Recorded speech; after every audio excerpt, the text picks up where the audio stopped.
The following is a presentation of the Bellator Sports Media Network.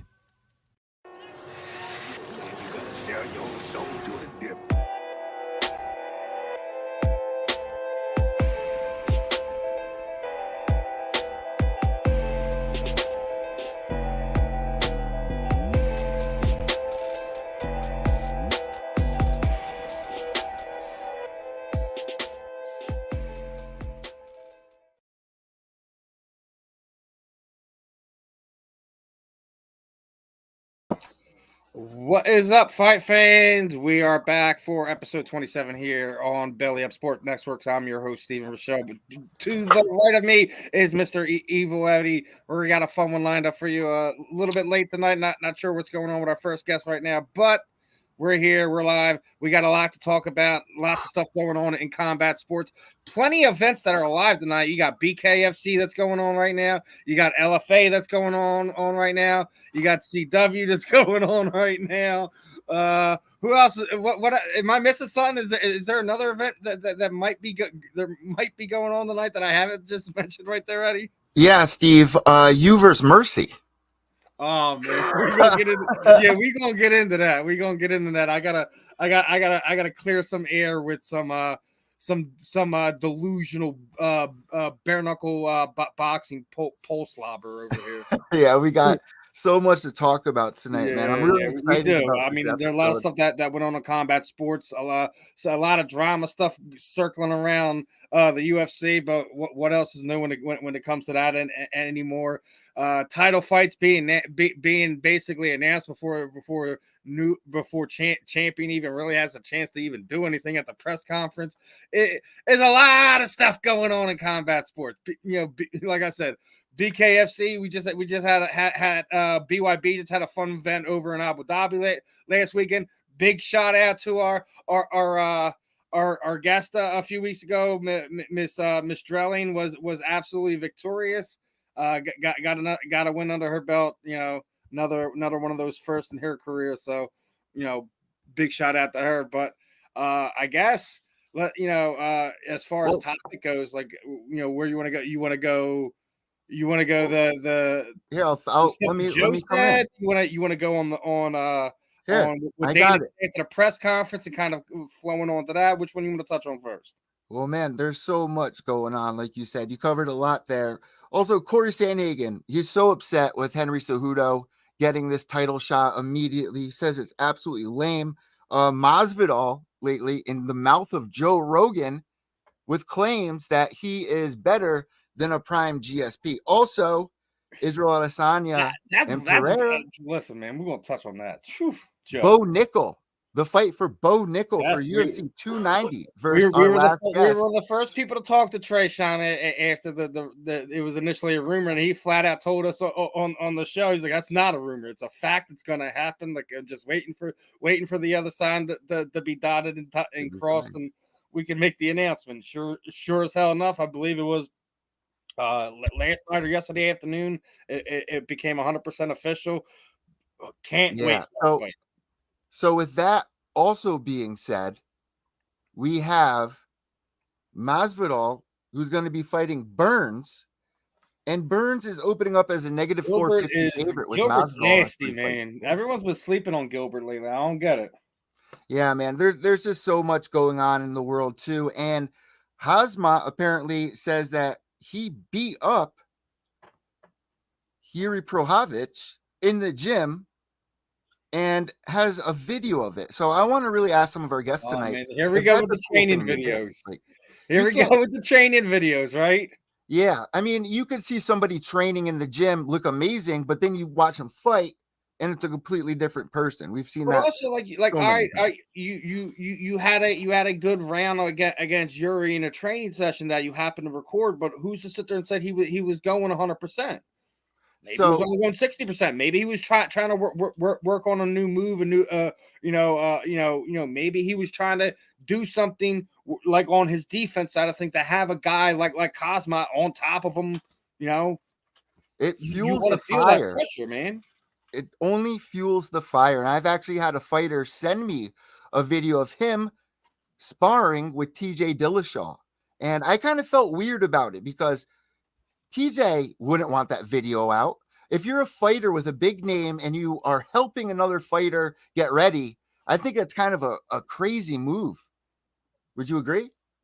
I mean, unless you're only recording aspects of it for your own personal breakdown. Once we go to the conversation of I got a video of me of me getting the better of It was a killing the blank knockdown. fighter, like regardless of who it is, that's not a cool situation. Like I said, like I was just Paulie saying, Malignaggi. you don't know if he was going 100%. You don't know if he was trying to work on an escape, trying to have a top level grappler with you know, that type of pressure on top. You would want to feel that and see if you can get out of it, etc. So we don't know the whole context of what that video is.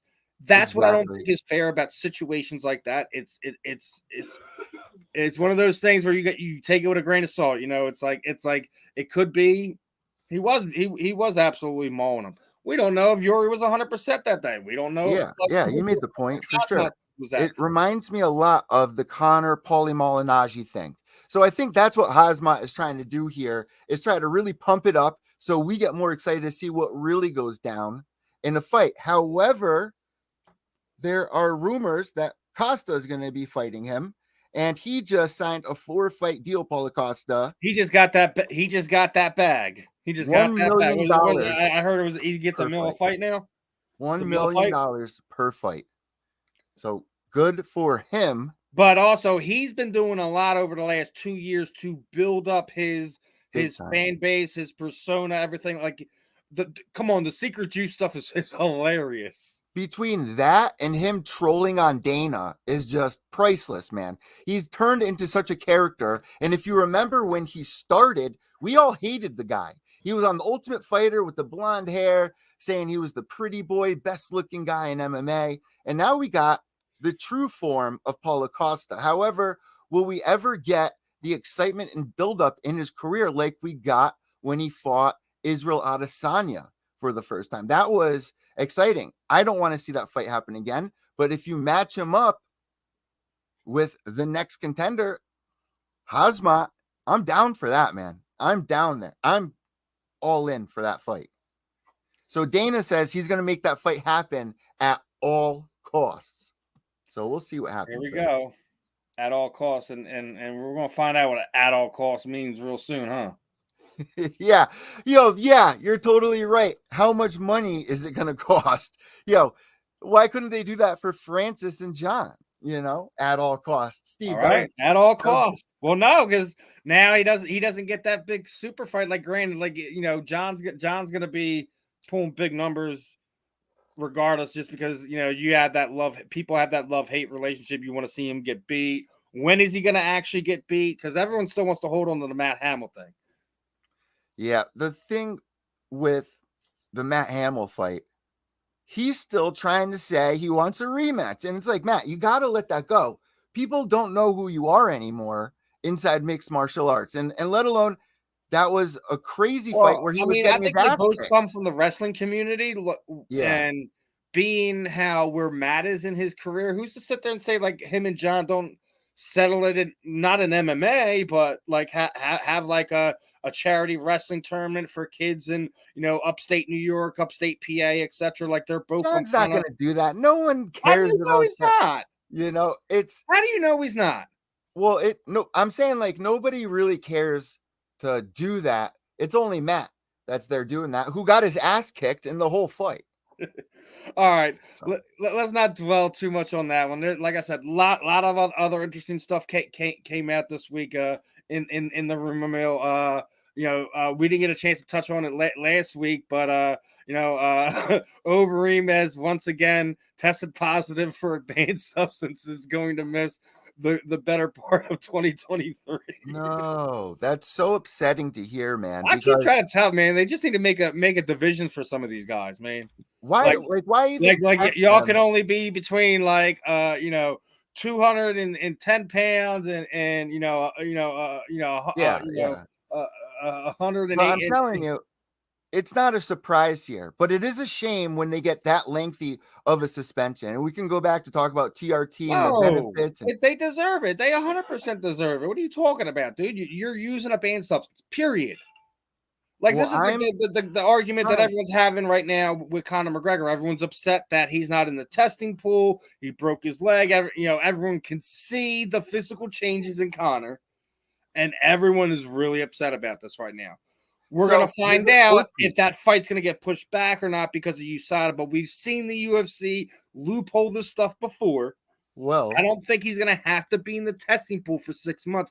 I think they're going to just say he's going to have to do the 3 tests before he fights. And he just passed the eye and smell test. So that's 2 of them. That just came through on my phone. But I also want to bring up what Conor said in a tweet last week.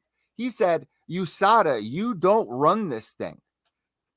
And it's true. They can't just say you can't do this, you can't do that, and screw everything up. But they can determine if Conor can get licensed or not. But he's saying he has more power than USADA. So no, right? As much as I love Conor's shtick and stuff like that, but you're gonna have to do the tests. But why is he regardless if they get around the that 6 month period? Here's my homie. What's up, yo? What up? MMA lip gloss. What's going on? Yeah, man, it's just a shame. At least they've changed the rules after the picogram incident. I mean, that was just listen, uplifting the whole event. I don't think USADA is 100% great in all aspects for it. They have done something to hold a lot of the athletes accountable in a lot of different areas where the UFC really couldn't, especially with, when they're not around, like unless they're there at the fight, and for the 9 times out of 10, the promoter's not going to really test them. That would be up to the athletic commission. They brought that part of it.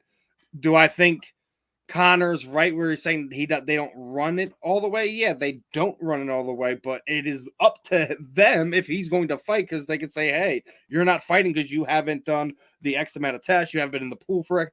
They're going to get through the testing pool part of it. But remember what happened with John Jones. They uplifted the whole fucking event, Steve, all the way. I don't believe in shit Conor says either, my friend. Yeah, man. Now, the other side of this was we were talking about what happened post event, last weekend. First and foremost, big ups to Mr. Fence grabbing Leon Edwards. Rocky for doing his thing. Everyone thought he was going to get run over in this fight, and he still did his thing again. I told you it was a matchup thing. Like once you get to a certain point, you may have walked through somebody one time earlier on in their career, and then once you guys get a bunch of experience and you've become a seasoned fighter, especially at a top level, it takes a while for you to figure out. Like I said, sometimes, you guys have guys who peak real early. You have guys who peak late. You have guys that are just all over the place. You don't know what you'll get from them. Rocky's one of these guys, man. Mr. Edwards is gonna, I think, gonna be a decent champion. The confidence changes when you get the belt. Not so just that, confidence. It's one of these things like it's more of a mental thing in combat sports than it's ever been in any other sport. Like, you could have all the school skills, tools, skill sets. Yeah. You could be the biggest, baddest dude on the planet, but if you don't have everything you need in here, if there's other things that are going on in your life, it's not going to translate to the cage. It takes a perfect storm for these athletes, men or women, to get what they need to perform in that cage for 10 minutes, 15 minutes, 25 minutes, whatever. Shout out to John Jones. All the shit that he goes through and people are like, he's fucked up, he can't think straight. Just go back and watch the DC fight where he hits him in the head, right? And then what happens? DC starts falling backwards. John puts his foot out and trips him. It was so unique. It was so fast thinking. And DC falls backwards. So it's just in the moment, and then we look at some other things, and you go after the fight, and you get to the press conference, and Dana has already announced his opponent, Where we have now seen over the last few days is that Rocky flat out said he will not sign a contract with Kobe Covington's name on it. So I think we're about to have a legit standoff between champion and all that other stuff. I know Kobe's making his point on other reasons why he should be fighting for the title, why he has earned it, etc., etc. Obviously, the relationship with him and Dana have had over the years is kind of working in his favor at this point in time. But I do feel there may be a fighter that you would probably put before him. You already know, like over the last few years talking to me, I was hyping up Sean Brady like he's gonna be the next champion. I still feel like he's gonna be one of the next champions within the next 5 years. I already said it, right? Told you that. Now, the end of last year, Bullah Muhammad stopped Sean Brady, who was on like a 24-25 win. And you're still recovering from it. You were dead set that Belal was going to lose that match, but here, Belal. It's not like I said that Sean was going to stop him. I thought it was going to be a good fight, but to see what he did to Sean, it's just you haven't seen anyone do that to him. Remind our listeners of Sean's record at the time as well. He was 20+0, dude. At the end. That's all you need to know about that. Sean had, without a doubt, earned his spot up to that point. Sean had put in all the work over the years, being one of the extra guys on Paul Felder's training camps, going out to the Cerrone's ranch and things of that nature. Going down to Pettis' gym in there in Milwaukee. He's gone and worked on a lot of his things. He was just the wrestler when he got to Daniel Gracie's gym. I think it was like 7-8 years ago now, or something to that effect. Guys put the work in. So, but now, like let's kind of go back at that. It's not all about Brady. Like Bull has earned that spot. If you ask me, I don't 100% disagree with what Dana's doing. Yes, it is a business that we're you're selling tickets. You're basically selling yourselves. And if you're not the most popular guy on the planet, that I get why you would make that fight. In the sense, if you didn't have a legit contender around. Exactly, Steve. But you have one or two guys that could have a legitimate case that should be fighting, Rocky Edwards next. And I like that you said that, because the same thing happened with Leon Edwards going into his championship. He was sitting there waiting. He was the next contender. But like you said, he wasn't Mr. Popular. Now, Belal has been putting out tons of media, doing live streams. He's been stopping, like he's been exciting to watch in the cage. He's funny to interact with on social media. Maybe he doesn't have all the videos, like we're talking about Paulo Costa and all these guys who are funny and entertaining in other ways. I still think, as much as we don't want to think about it, maybe the fact that he is Muslim has something to do with it. Check this out, man. It's a beautiful thing that me and you have got to experience with watching these fighters evolve. I remember interviewing Belal when he was at Titan FC, the champ with Jose Shorty Torres, man. We're going back some years, man, maybe 7 years. And to see how far Belal has got, man, I won't lie, and there's nothing against Belal. I didn't think he would make it this far, man. I am so proud of this dude.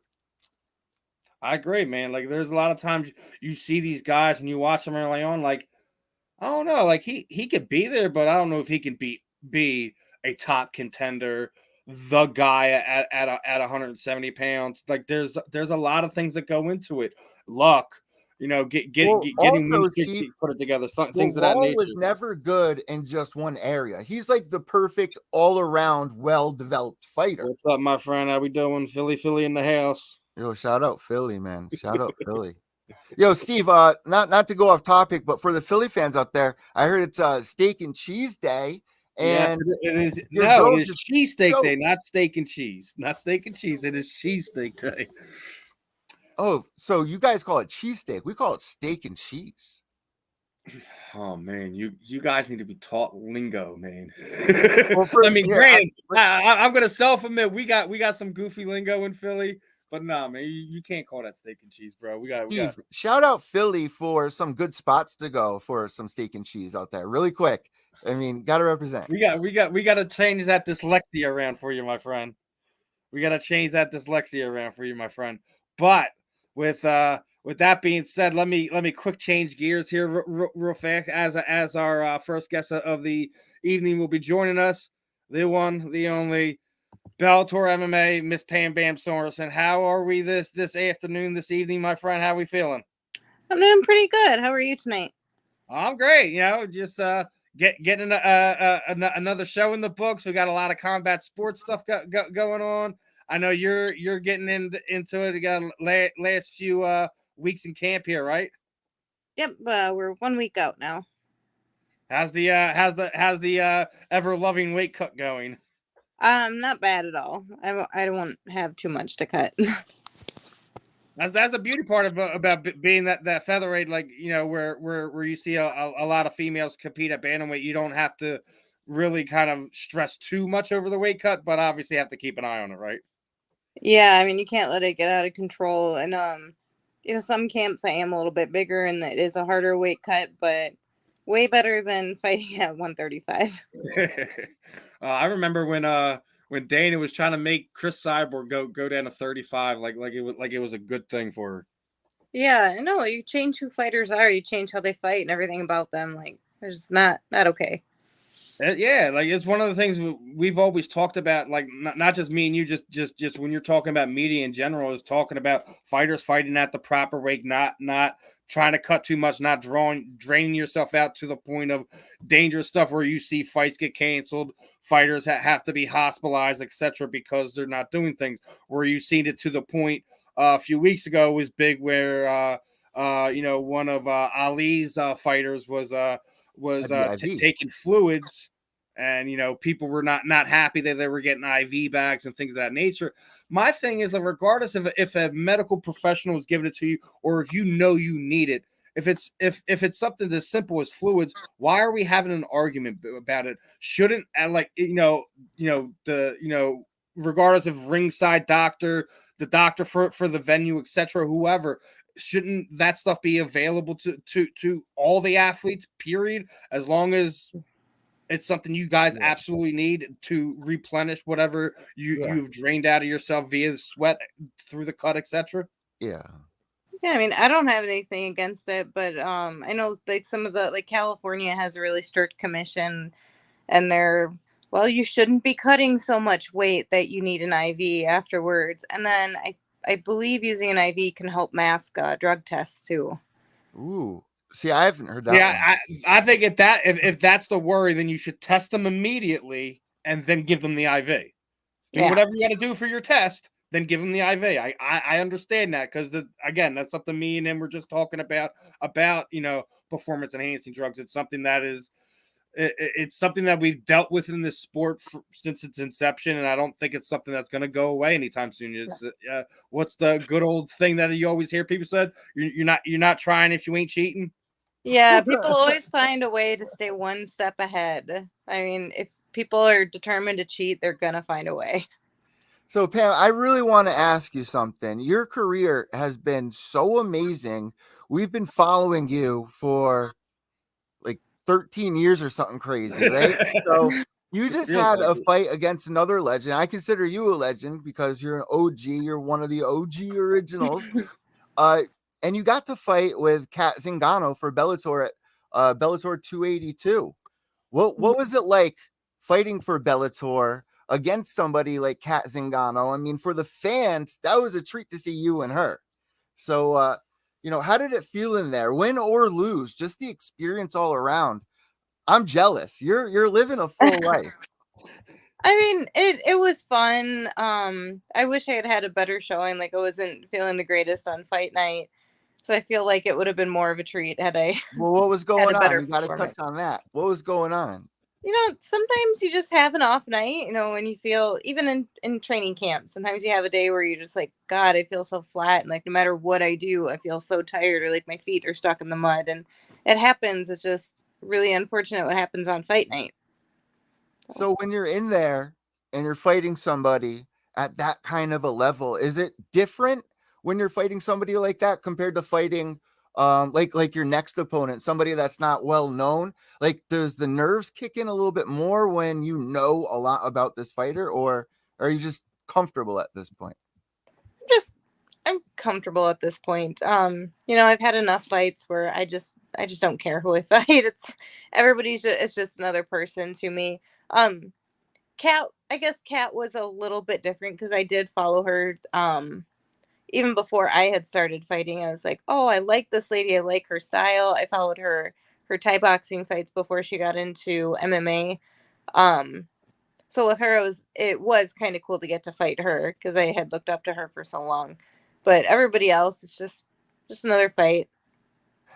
What was it like after the fight for Bellator compared to something like Invicta? I mean, I've been to the Bellator events. They do such a great job, but you probably miss Invicta a lot too because it's like, family. Does Bellator, is it starting to feel more like family now that you've been there for a couple fights? I mean, with some of the crew, yeah, definitely. Some of them, like I follow a lot of them on social media. Some of them, I chat with every once in a while. We share memes and jokes and whatnot. But just because of I think this is going to be my first fight with Bellator where we don't have that strict COVID protocol. So we can actually leave our rooms, leave the hotel venue for a little bit. Chill with Burt Watson for a little bit, Yeah, so it'll be. He's a lot.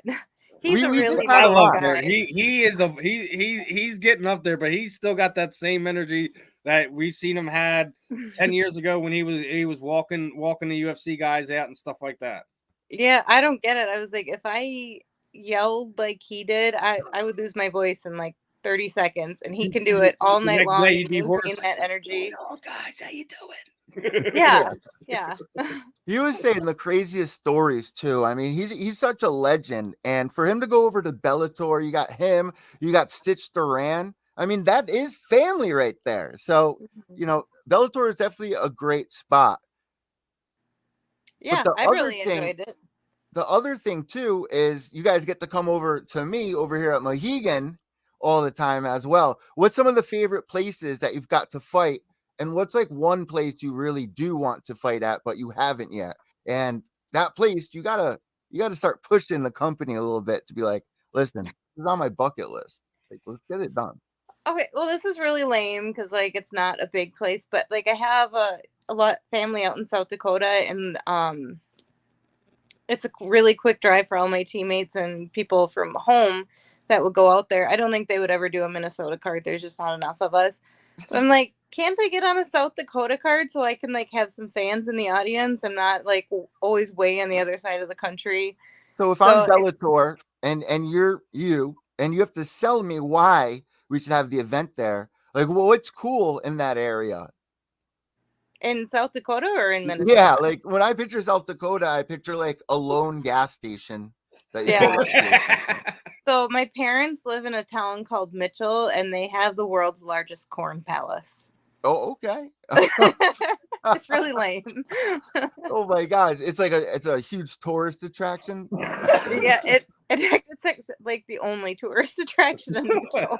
That's gonna be on the next Dumb and Dumber movie because they always do stuff like that. Yeah, we went there and we looked around and we were like, we're doing another Dumb and Dumber movie, or you're just talking? No, I'm just okay. saying it. Well, no, I mean they're rebooting everything anymore, so I wouldn't be surprised. But here's the other thing, Pam. What in your career have you not achieved that you've been trying to grasp at for so long? Is there any fighters out there that you've wanted to fight and haven't been able to? Like, what's one thing that you definitely want to accomplish in the next 5 years? I've always wanted to fight Cyborg. I feel like that's what I was going for. Yeah, I've always been, 1 or 2 wins away from getting that fight, and then just drop the ball or something happens or comes up, and it just has never came to be. So I'm hoping if I can string together, I'd say probably like 2, maybe 3 wins in Bellator. Hopefully I can get that fight. That's one that's been like right on the doorstep, and like you said, it's just one thing. Like it's just you're either a fight too far away, or then you wind up getting a tough fight and you wind up losing the streak that you're on. So it's rough. Go ahead, Eddie. Here's what you do. I'm going to get you this fight right now, Pam. Here's what you do. You link up with Amanda Nunes to help train you to beat Chris. Sold. Right there. Yeah, well, we'll see. She's a long ways away. Your upcoming opponent has had a couple of fights, right? She's won 3 fights out of her last 3 fights. What about this opponent makes this a good matchup for you? I think she doesn't have the experience. She doesn't have a lot of high level experience in Thai boxing or in MMA. I think she has a lot of judo experience. Um, I think that's going to be the big key. I think I have better cage awareness than she does, and things that just come with spending that time in the cage. Yeah. It's gonna be a fun fight, that's for sure. I can't wait for the matchup. Obviously, like you said, Sara Collins is kind of a little newish. I think she's only like 3 fights in her professional career. You know, obviously, as you said, strong judo girl. What are some things you're No, expecting? hold her on. Stop this Yeah. whole conversation right now, Steve. Can we Oh. just finally talk about this whole drama with Mercy? That's what people want to talk about. No, we'll I talk wanna about hear it after we Pam. get Pam off. We'll talk about it after we get Pam off. Don't worry about it. We'll get Man. there. I I know mean, you want to get there. We'll get to it, dude. online drama, Pam. It's so insane. I've had enough of it over the last month. I really did. Oh, man, I would love to hear what Pam has to say about it, though. Who do we Because- hate? Tell me who we hate, and I'll do Well, it. what was it? Oh. Earlier in the month, it was Sadiq Dumbass with his stupid request for $100 for an interview. But then everything's $100 now, Pam. You got to remember that. yeah, have you ever asked for money to do an interview? Like, it Oh, was, I saw something about that. Yeah, that was on. that was this guy. This guy. That was me. Yeah, and then his management called me an unreliable source that was baiting him. Yeah, I don't even know what to say about that. Like, I was like, that's a classic PR response. Have fun with that, guys. Have a good day. yeah, that's somebody that you just say, okay, never contact him again.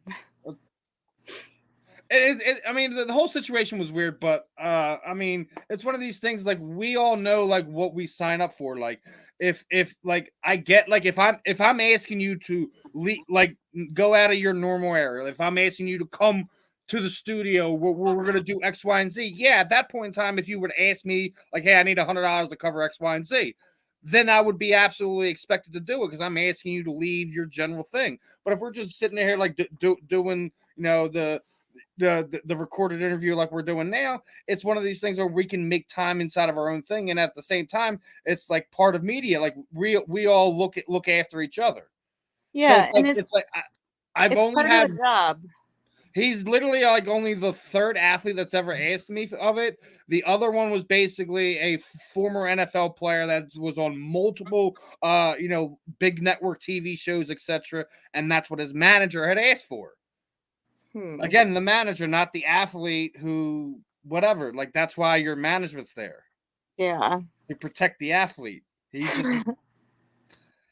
It is what it is at this point in time. Yeah. I kind of moved on from it, but like, then what was it yesterday or no 2 days ago, I seen the guy that does the Police Gazette bets, Scott Burke. He'd made a post about one of the girls that fought on the BYB card this past weekend. She apparently didn't have proper footwear. She didn't have boxing boots. She was wearing like what looked like white Chucks or something like that. I don't know. So he made a post sitting there saying like, hey, let's get the community together on buying her a pair of boxing boots. Let's make sure this never happens to this young girl. She was just a local fighter from Abu Dhabi. So I look on the comments thread, and there was this person who was basically attacking Scott and the promoter Mike for not supplying her with boxing boots. I'm like, wait a minute. If I remember correctly, when it comes to combat sports, like 9 times out of 10, the promoter provides you with gloves, wraps, things of that nature, take care of the venue. I think the UFC is the only promotion that takes care of more than just gloves. Yeah. So I just found it really weird, and I wound up again in one of these odd exchanges with people over something like you're attacking the promoter for something that the fighter if they didn't know or did know that they were in that situation, that's something they have to kind of take care of. Even if you ask the promoter, like, hey, could someone throw me like $60 so I can go grab a pair of boots? Yeah. Yeah, I think like casual fans especially, they don't understand how much we are actually responsible for. We're not employees of these promotions. We're independent contractors. So like our mouth guards are like anything that we wear in there, like our uniform. If you're in boxing, you're wearing boxing shoes. We're responsible for that. The medicals, we're responsible for those costs. And I people mean, what just assume that it's like their job, and like our job just covers all of it. I mean, it's a No, and big it's one of the deal. reasons why I say I will forever always be pro athlete. Do I like certain promotions, how they do things, etc.? Yes, but I'm always going to be pro athlete. Just because you guys are on the other side of this thing with almost no protection, nothing to take care of you guys. No, you don't have medical coverage, medical insurance, unless you could prove you were hurt in that cage. Like there's so much stuff that you got, so much yellow tape, red tape, whatever you guys got to go through just to get the fight night. Yeah, exactly. And People don't understand. And even your delusional fans, they don't even get it sometimes. Like people who swear that they're diehards, they only look at part of the story. They don't really look at everything. It's one of the things I'm so glad I got into doing this, just to understand every aspect of what goes on. You guys are fighting an uphill battle on a consistent basis. Like a lot of times you don't have your promoter in your back, and it's not the easiest thing to do in the world. Then you have these cases where you see, you have promoters and athletes that have the greatest relationship in the world, and it doesn't matter if you're the headliner on the card or if you're the first person on the prelim, you get treated the same way. Those are those promotions that we have to try to find to put a lot of you athletes in, because that doesn't always work out that way. Mm-hmm. Yeah, there's a lot of special treatment in MMA. Oh, we just seen it this week. We were just talking about it before you came on.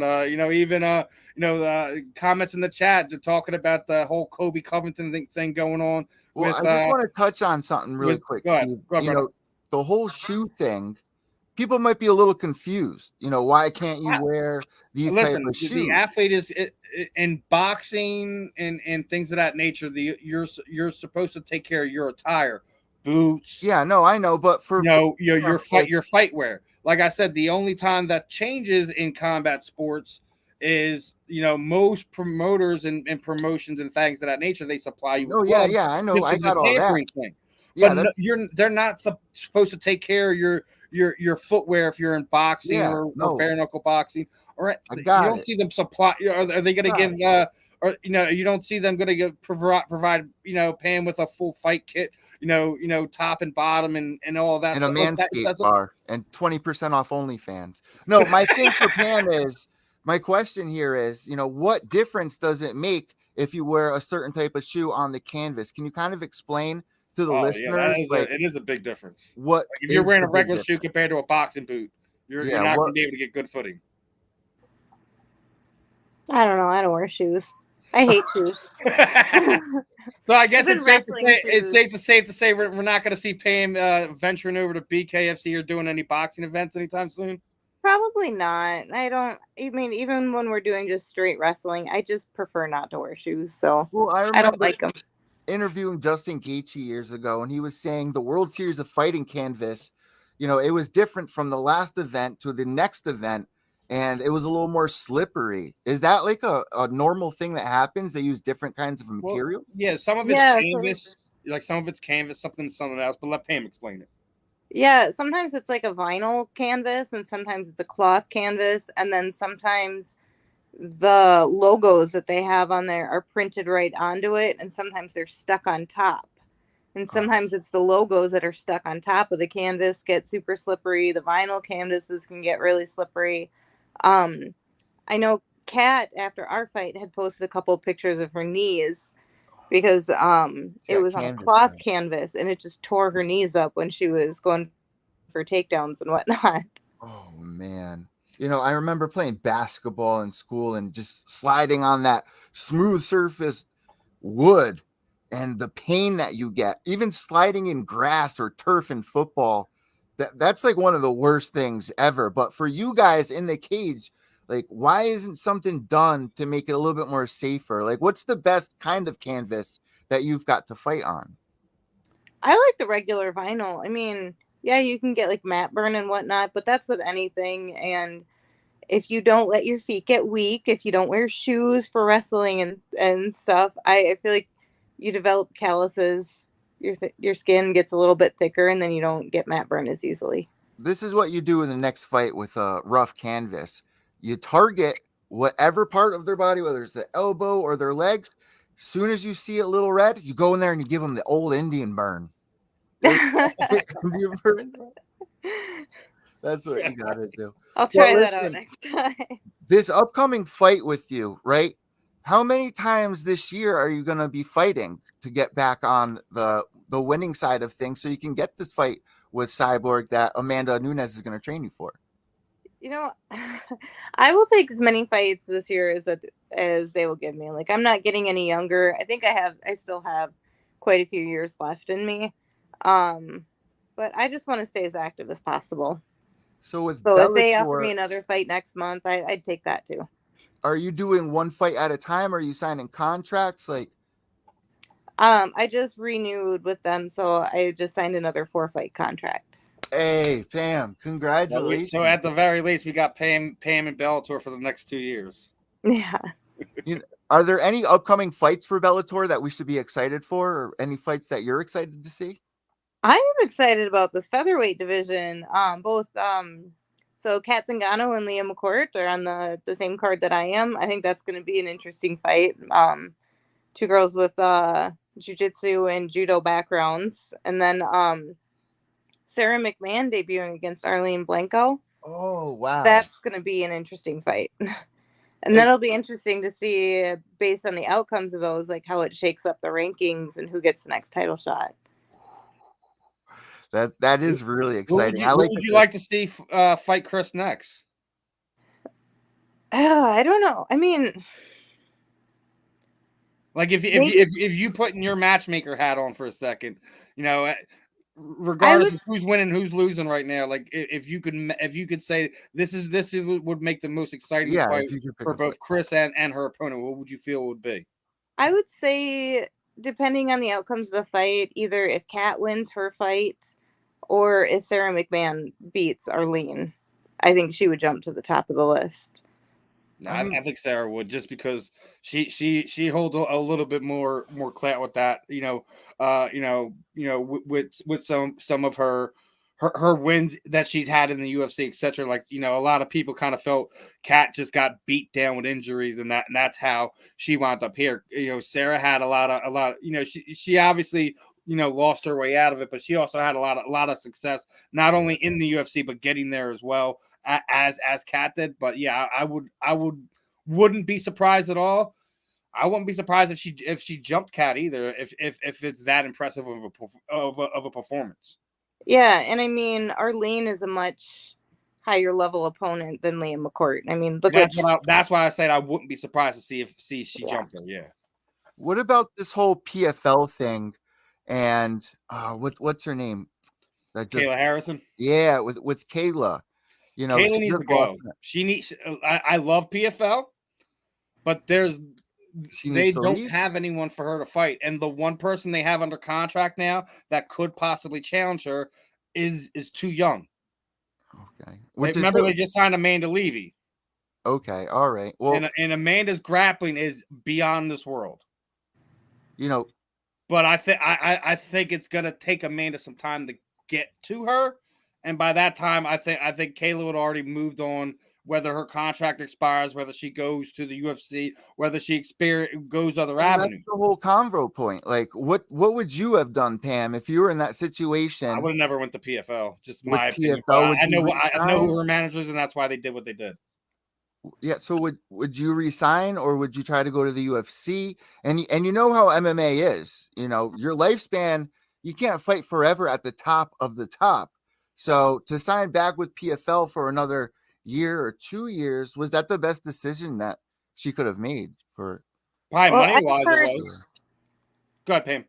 I mean, I've heard of some of the special treatment she gets over there. I don't think she's gonna. I don't think she's going to get that everywhere. She's not going to get to cherry pick all of her opponents until she gets to the finals. And, you know, she lost her last fight. Larissa used to fight at 135. She can definitely make 145. So she has something to prove at 145 in PFL still. And then they have Aspen Ladd. They have Julia Budd. Yeah, I would stay there. She's not going to get paydays like she's getting at PFL, like those $1 million paydays. That's what I was saying. She's not going to get paid like that in the UFC. Yeah. You know, UFC usually likes to do what they did to Chris Cyborg, bring somebody in as a big name, and they try to get them in there to fight their champion. And as soon as they lose, you're out. And that's the point that they made with Chris, unfortunately. Yeah. Yeah, I don't know. And I mean, there were rumors that Chris is really hard to work with. And I imagine maybe Kayla's not the easiest to work with either. Just, Well, I don't know. You say all this. I met Chris a few times, so I was fortunate to be on the set of the Fight Valley movie when she was there with. Hey, Steve, you better watch it. Mercy is the Cyborg team. I know. Here, I know. But it's one of these things. Like I'm not in the negotiation room, so I don't know why they would say she's difficult to work with. But at the same time, like, you know what your worth is. You're not going to let a company walk all over you, and that's something Chris has been very adamant about from the beginning. So if that's what you consider tough to work with, then everyone's going to be tough to work with if you're not going to let yourself be devalued by these bigger promoters, by how the sport is typically run. And that's what I've always applauded Chris for. She just does not back down on that end.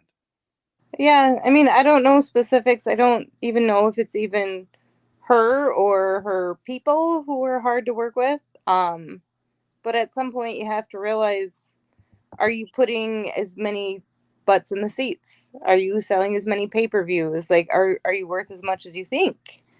Because if you're not, I mean, I think a lot of people tune in to see her versus Amanda Nunes. So she definitely earned her payday, that one. But I mean, did that many casual fans tune in to see her versus, you know, the first couple opponents she had in the UFC? And I think that's why she wasn't getting the Romney fight too. Like the like you were saying, the beginning fights when they was. I mean, obviously Amanda wasn't the superstar she was now when they put that fight together. That was really, in my eyes, I think in the public eyes, that was kind of the casting into her being a legitimate superstar. Mm-hmm. That Amanda was. And sometimes it takes for a fighter like Amanda to fight somebody like Chris for them to really kind of catch on. Yeah, definitely. I mean, because people wanted to see that fight, and then they were like, "Oh, this girl just took out Cyborg," and I thought it was really unfortunate that they didn't book a rematch or anything. They just kind of did away with Cyborg afterwards. Yeah, I know. Well, I mean, that writing was on the wall. You knew as soon as Chris fell that Dana was going to jump on her and try to run her down. And we've seen him do that in the past. Look what he just tried to do with Nate the end of last year when he was trying to set him up to kind of ruin him and fail him out of the UFC. And he goes out and did what he did in his last fight. And, you know, hopefully we'll hear what's going to happen to Nate in the next few weeks, months, hopefully what he's going to do this year. Eddie, last few one, because it looks like Miss Wynn is already in the back. So I got one more question for you. This is based on our topics for this week's crazy MMA news. And one of the topics is Corey Sandhagen says that it's lame that Henry Cejudo instantly gets the title shot. Do you think it's fair for Henry to be able to come back, lost it, or anybody, and immediately be granted a title fight? I mean, people will pay to watch him, whether they want him to win, whether they want him to lose. So, like, on the matchmaker aspect, like, I understand it. But if you've had a couple years off from the division, do you immediately jump back into the top? I don't know. Could go either way. Is it smart, though? Because when you're returning, usually in boxing, you get a little warm up beforehand. So, you know, Aljo's been fighting this and that. So Cejudo returns. Like, do you think ring rust is a thing? Like, is this a good idea? It might not be. I mean, if he comes and loses, like, then he just kind of looks stupid. Right? Then what, right? Then he retires again, or I don't know. Pam, thank you so much for joining us on this episode of Combat Deviants. It's been an honor to watch you all of these years and finally get to speak to you. I'm really excited about that. And you've just been so awesome. So I hope they do book an event. And where'd you say, South Dakota? Yeah, At the Cornstalk Field? Yeah, the Corn Palace. Oh, man. What we like to do at this point in the interview is we hand the imaginary microphone over to you. If you have any sponsors, social media, shout outs, the floor is now all yours. Yeah, you guys can all follow me on Instagram, Twitter, on Facebook, just Pam Sorenson. I have to give a shout out to all of my sponsors and my teammates over at the Solar Gym. Check Matt. Yeah, everybody, thank you. Well, we definitely appreciate your time this evening, Pam. Best of skill for you next week. You know, hopefully you get out of there injury free and with a W. And we'll definitely have you back on here on Combat Deviants here on the Belly Up Sports Network for your next one too. All right, thank you guys. All right, Pam, have a good one, my friend. Thanks, you too.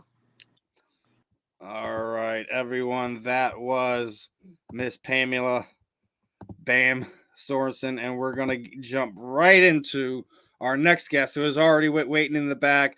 She is gonna be fighting on the Gamebred Boxing 4 event. I think it's April 1st, and we are gonna be speaking with Miss Danielle Wynn. How are we doing tonight, Miss Wynn? I'm good. How are you? We're having some fun, you know, our normal shenanigans here on Combat Deviants. Eddie's always trying to stir the pot with me and talking a lot of stuff. You know, obviously there's a lot of stuff going on in combat sports right now. You know, I think some of the biggest stuff over the last few days. Are you surprised that Dana White has basically given Colby Covington a title fight where a lot of people kind of feel Bullet Muhammad should have gotten the next crack at Leon Edwards? It's actually really funny you mentioned that. I just had a talk about this with a friend of mine, and he agreed that Bilal Muhammad should have gotten the next shot and not Colby. But I was like, Colby, I mean, he brings in the crowd. He makes he is the heel right now. He is MMA's heel. He is taking over what not only Connor, but like that blueprint that Chael Sonnen laid out for a lot of these guys, you know, almost 10 years ago. Like, you don't have to be the best striker in the world. You don't have to have the best cardio in the world. You don't have to be the best wrestler in the world. You have to be as long as when you're on that mic, you are gold. Yep. People are going to tune in to watch you. Whether they want to see you beat someone up, whether they want to see someone freaking hit you in the face with punches for 25 minutes. That's what they're tuning in to see. No matter what people say, we're all still WWF fans in our hearts. Without a doubt. That enjoy. Listen, we all grew up in the Attitude Era, or before that, when it was WWF, before it was E. But either way, we all love the pageantry of it. But does that deserve a title shot over somebody in there beating his opponents, tough opponents? And listen, man, we were talking about this before you came on there. I was homering out on Sean Brady all before that fight. Yeah. Sean Brady was 20 something to 0 going into that fight, and Bullet stopped him, beat him down. How don't you give that man the title fight then?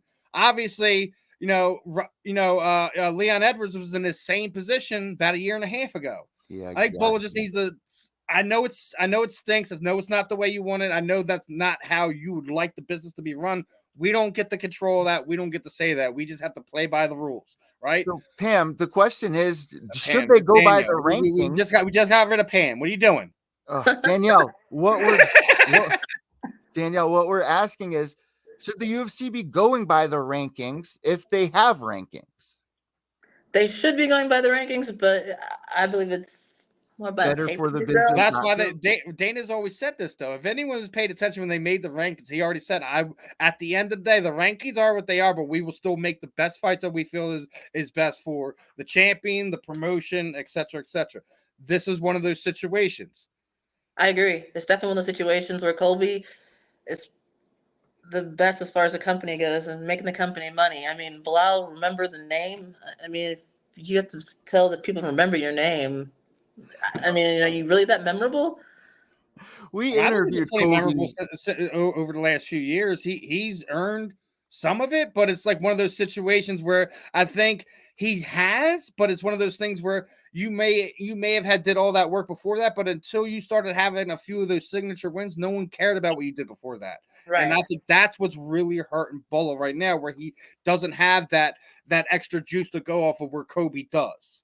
Right. I totally agree with that because I mean, It doesn't I mean can it's think of fair. Colby Covington's fights, but I can't really think of a whole lot of Muhammad's fights. Like off the All top of right, my head. outside of the Brady fight, can anyone name a fight? I guarantee you, no one can. And I think that's why Kobe's here. Well, Not to take here, anything away from either one of them. Kobe is Exactly. still a good fighter. That's why he's in this position.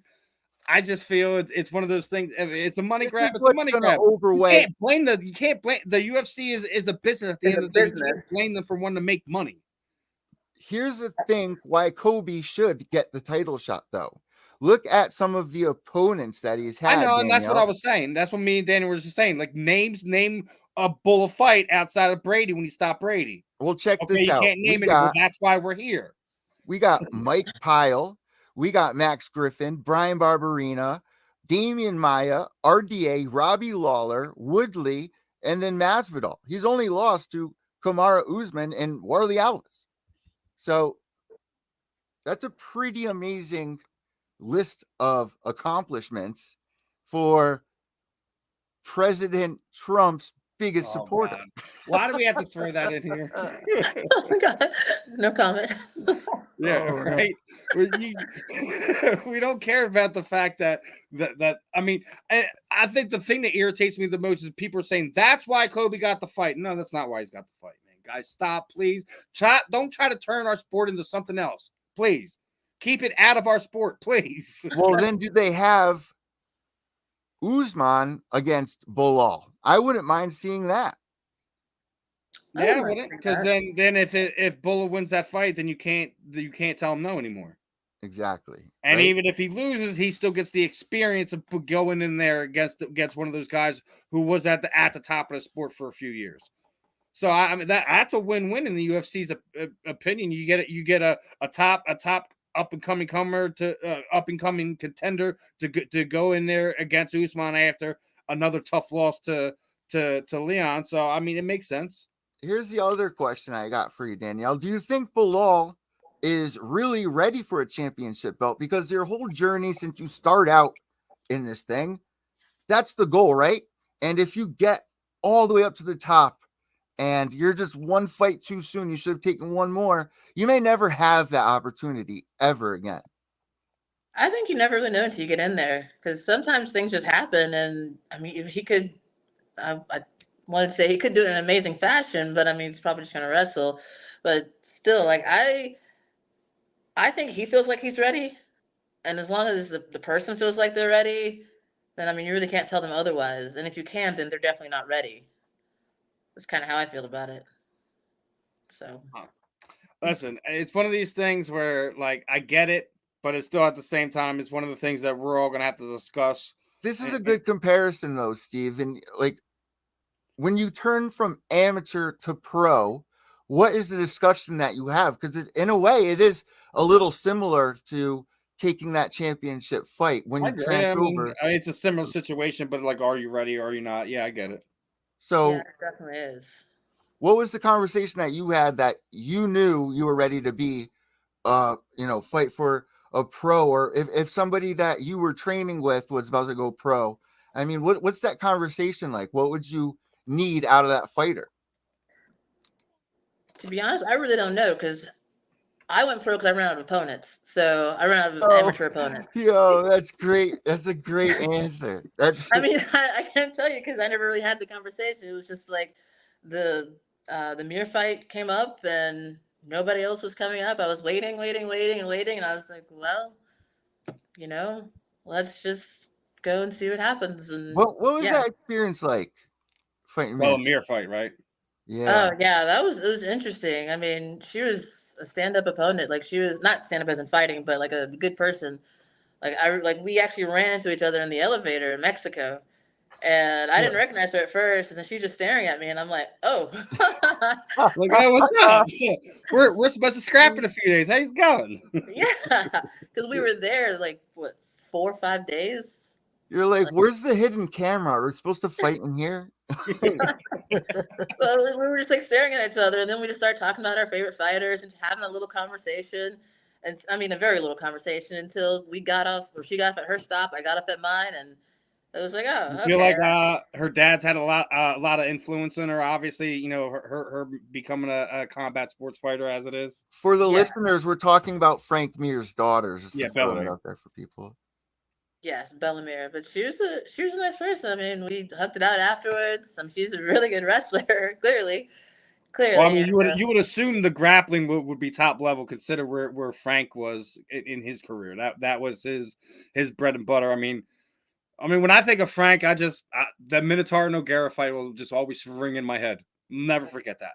Him breaking arms. I'll never forget. I remember watching. I'm like the tap. Oh, it went the other way. Ooh, yeah, that's so gross. I still get chills watching that. I just get shakes, man. Like, ugh. And Minotaur's an animal, but god damn, just never forget that, because at that point in time there was just this. I don't know if it was just how Joe was painting the fight or whatever, just that there was just no way that Frank was going to submit Minotaur Nogueira in that fight. And not only did he submit him, he shattered his arm with a Kimura. Yeah. And to be fair, he was never the same dude after that. No, I can imagine if someone breaks your arm, like, or breaks a part of your body in a fight like that you were supposed to not. That wasn't supposed to happen. I freak out if I break a nail, yo. Oh man, yo, I'm sorry. The craziest submission you've ever seen on TV would be that one. That'd probably be the one that sticks in my mind out the most, for sure. That's still one of the best. You can hear the snap. Like, that was, I don't know. That was Frank's got some collections in his closet. That's all I gotta say. We just saw Jessie Jess get her arm snapped almost. Well, it did snap, and then 10 minutes later she was. Or who was the last opponent that we were just talking about, Steve? She knocked the girl out, and her leg like twisted. Oh, speaking of which, that was Jamie Hinshaw's opponent. And speaking of which, big congratulations to her. We will not be talking to her again this year. She just made the announcement she is pregnant, so she will not be fighting the rest of this year. Oh, wow. Big congratulations. Yeah, her husband's been trying for a while. I know before she went to bare knuckle, I know she took some time off and they were trying then. She's only been doing bare knuckle for a little bit over a year, and I guess it finally happened. Like, big congratulations to her. But her opponent was absolutely bonkers. I don't know, I don't think it had anything to do with her boots or anything, but one of those things where Jamie cracked her and she dislocated her ankle, and this crazy girl relocates and tries to stand up. I'm like, get back up. Yeah. This is one of the things you got to love about combat sports. Just the blind toughness of some of these athletes is just insanity. And you know what? We were just talking about Jorge Masvidal and upcoming fights, but you actually got to hang out with him for a little bit, and he gave you some advice on your fight, right? Correct? Yeah, he did. He said I'd probably go down to 125. And then he told me I had some moments in there, but I just couldn't get him off. So, he was a really nice guy about it, and he was great. And I appreciate the tips and everything. Were you just like out of the cage hanging out, and did you approach him or did he approach you? Like, how'd this go down? We actually kind of ran into each other. You're really sure of it too. You ran into him on the elevator again. You're the elevator lady. Actually, it wasn't the elevator. It was cage side, but we just ran in. I was like, "Hey, can I get a picture?" And he was like, "Yeah, sure." Then he was telling me, "You had some really great moments in there, but you just didn't capitalize on them or pop off on them." And I was like, "Yeah." And he said, "You should go back and watch that fight and see what happened." And so obviously, I did that. Like, when somebody of that level that you know pretty well and see all the time on the TV or online says something like that to you and actually sat there, took the time to watch your fight and give you pointers, how much of an effect does that have on you, like, afterwards? Did you really take that to heart? Did it, must have motivated you like crazy? I mean, yeah, it was great. Like because I really feel like I did have some moments in there, but I just, couldn't do anything. And I feel like, he was right. Like he was right. Although I really wish they'd do the Gamebred, bare knuckle MMA again, though. That'd be what I really want to do. Listen. Jorge's going to go back to it. It's just he's concentrating on boxing right now. I get it. Yeah, I get it. But it's still there. He's gonna find the right fighters to put on the card, the right time to put it back on. And I'm sure Danielle will be the first person in his inbox like, I'm ready. I don't care who it is. I bet he's having more of an issue probably is getting it sanctioned. I know a lot of states. Well, yeah, because obviously we've seen what happened to BKFC and Delrain last week. There's still blindly ignorant people that don't really know what goes on in combat sports, and they talk out of their what's because they have no clue. And, they want to go with some narrative that someone else told them instead of actually going to figure it out for themselves. Thank you. Right, so they canceled the event. Canceling an event, is with proper timing is one thing. What they did to the BKFC was beyond me. I don't care if someone didn't file paper. If there was any chance of it not being put on, it should have been made public for everyone. So athletes, fans, people like that could make plans to do whatever. Like hopefully not a whole lot of people had to get refunded because they're not available when they rescheduled the event and things of that nature. But it's one of those things that should never happen. And like, I know, like, we're still in the growing pains part of what bare knuckle boxing is right now, because it's not fully sanctioned through 50 states across the globe, like combat sports has been. We are talking about a sport that's within its first 10 years of infancy. Yeah, I agree. The UFC didn't start breaking down borders till they were about 15 to 20 years old. Let alone they just got into New York for UFC 205 like 7 years ago, It's like, exactly. New York was like the last holdout, but that's because they were the state that started the whole nonsense to begin with. Yeah, but that was because of poor rules and things of that nature and promotion. Like the promotion was all promoted wrong from the beginning.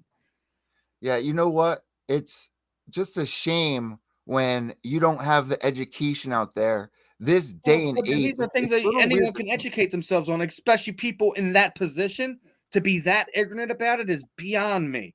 But that's why we are where we are in life in general. When we're talking about, our government, our elected officials, the court systems, etc. Yeah. That's why we are where we are, because we still have people that want to behave in this manner.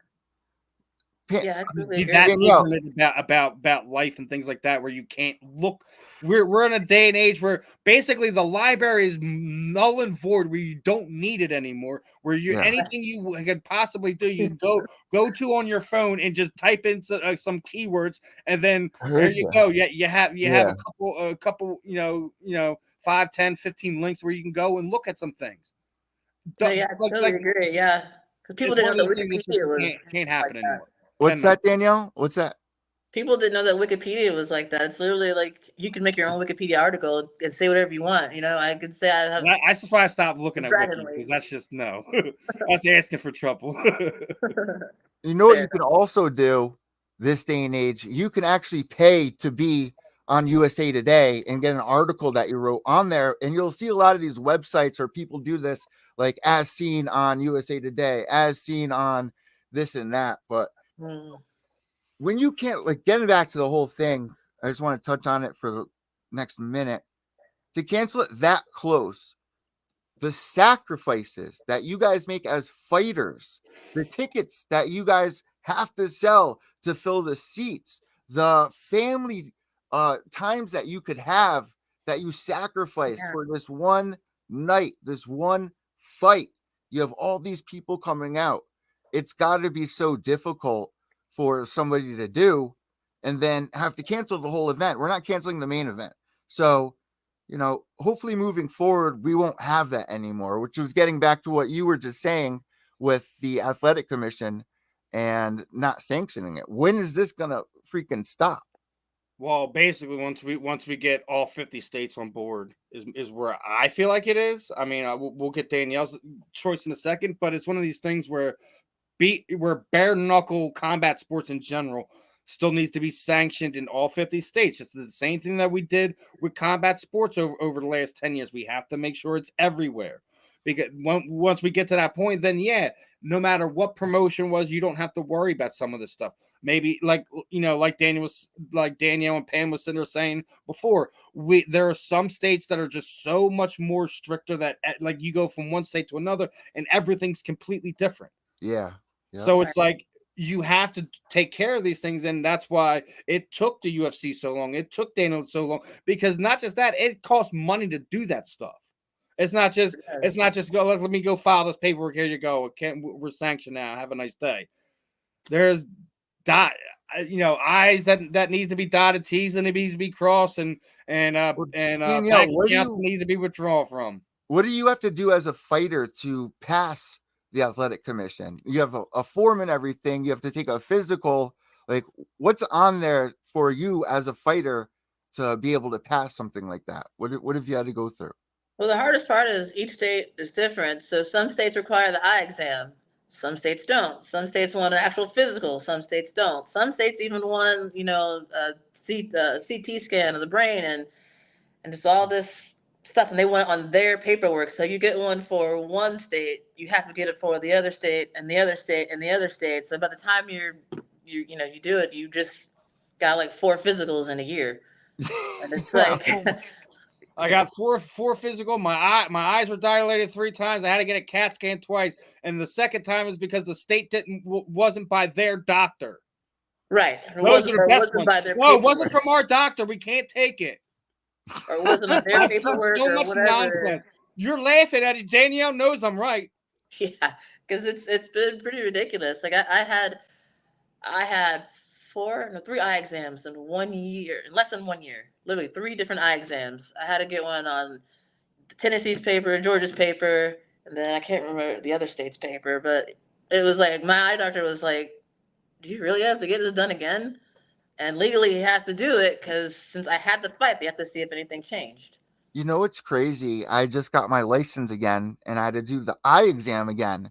And if you guys remember in elementary school, you put your eyes in, and they laid up one line at a time. When we renew ours, Eddie, we just get a new picture and everything. Yeah, well, my license was suspended, so. Oh well, that's fine. Yeah, I didn't pay a parking ticket, and but see that's ridiculous. You shouldn't have. Then I didn't go to court, and I had a warrant for my arrest. It'd be something different if you had a DUI. You got in an accident, you hurt somebody, where you have to go and do that. I was just stoned in a sleep. If you got your license suspended because you spaced out, didn't pay a ticket, we're trying to fight a ticket, etc. That's nonsense. Steve, that's totally something that would happen to me, though, right? It's happened to me before. Don't worry about it. But my point is, I was taking the eye exam, right, Danielle, and they ask you to read the first line, right? All right. I get to the second line. You're like, yo, yeah, it was bad, man. What's that? As you get older, you get all these crazy things. The second I couldn't read that second line, gray hair started growing in my beard. It's like getting old over here. Maybe you just noticed it more. But listen, moving forward with this topic, let's talk on. Let's talk about this Gamebred card that you're going to be on. Obviously, you talked a little bit about Jorge. You talked a little bit about the bare knuckle MMA fight. How excited are you for this event? Because obviously we got some interesting fights going on this card, isn't there not? Yes, very interesting fights. A lot of very famous or infamous, however you want to look at it, people that people know about, have great social medias. You guys hear that owl? I mean, Roy Jones and Mr. Pettis should be at the top of the list, man. Are you gonna fangirl out on Roy a little bit? No. I'm gonna wait by the elevators for him, right? You're gonna wait by the elevators. The elevators. If I met him in the elevator, I don't know. I don't think I would. I try to be like level-headed because it doesn't really help to be like, oh my god. And I'm not really like, oh my god kind of person. Yeah, I'm not either. Chill. I actually covered Roy when he boxed was the kid Gunn, Bobby Gunn. Yeah. BKFC guy or BKB guy, whatever you want to call him. I seen him box in Delaware. That was. And you brought a sign. You had his T-shirt on. I was covering his media, man. I didn't even go anywhere near Roy. I mean, I love watching them, but I was a De La Hoya dude. Leave me alone. Where can we watch? I was a Delo. Man, and you got to remember, I'm from Philly, so it's Hopkins. Man, come on. Yeah. Where can people watch this event for Gamebred? It's on UFC Fight Pass, or you can buy tickets from Ticketmaster. YouTube Fight Pass? No, UFC Fight Pass. Yo, imagine if they had YouTube Fight Pass. Are your ears all right, dude? Like, I know your eyes are off. Are your ears going? Yeah, no, my hearing's going. Jesus. So right now, I think the UFC Fight Pass is only like $9 or something like that, and you get all these events on there. It might be like $14 a month or something like that, but you get so many different events on there. How many times are you trying to fight this year? Probably after this one, maybe once or twice more. I'm not really sure. Just kind of, I'm a big opportunist kind of person. If an opportunity comes up, I have a pretty flexible, like my other job is pretty flexible, and I could just take off for the weekend and, go fight and go do it. So that's kind of the cool part about what I do.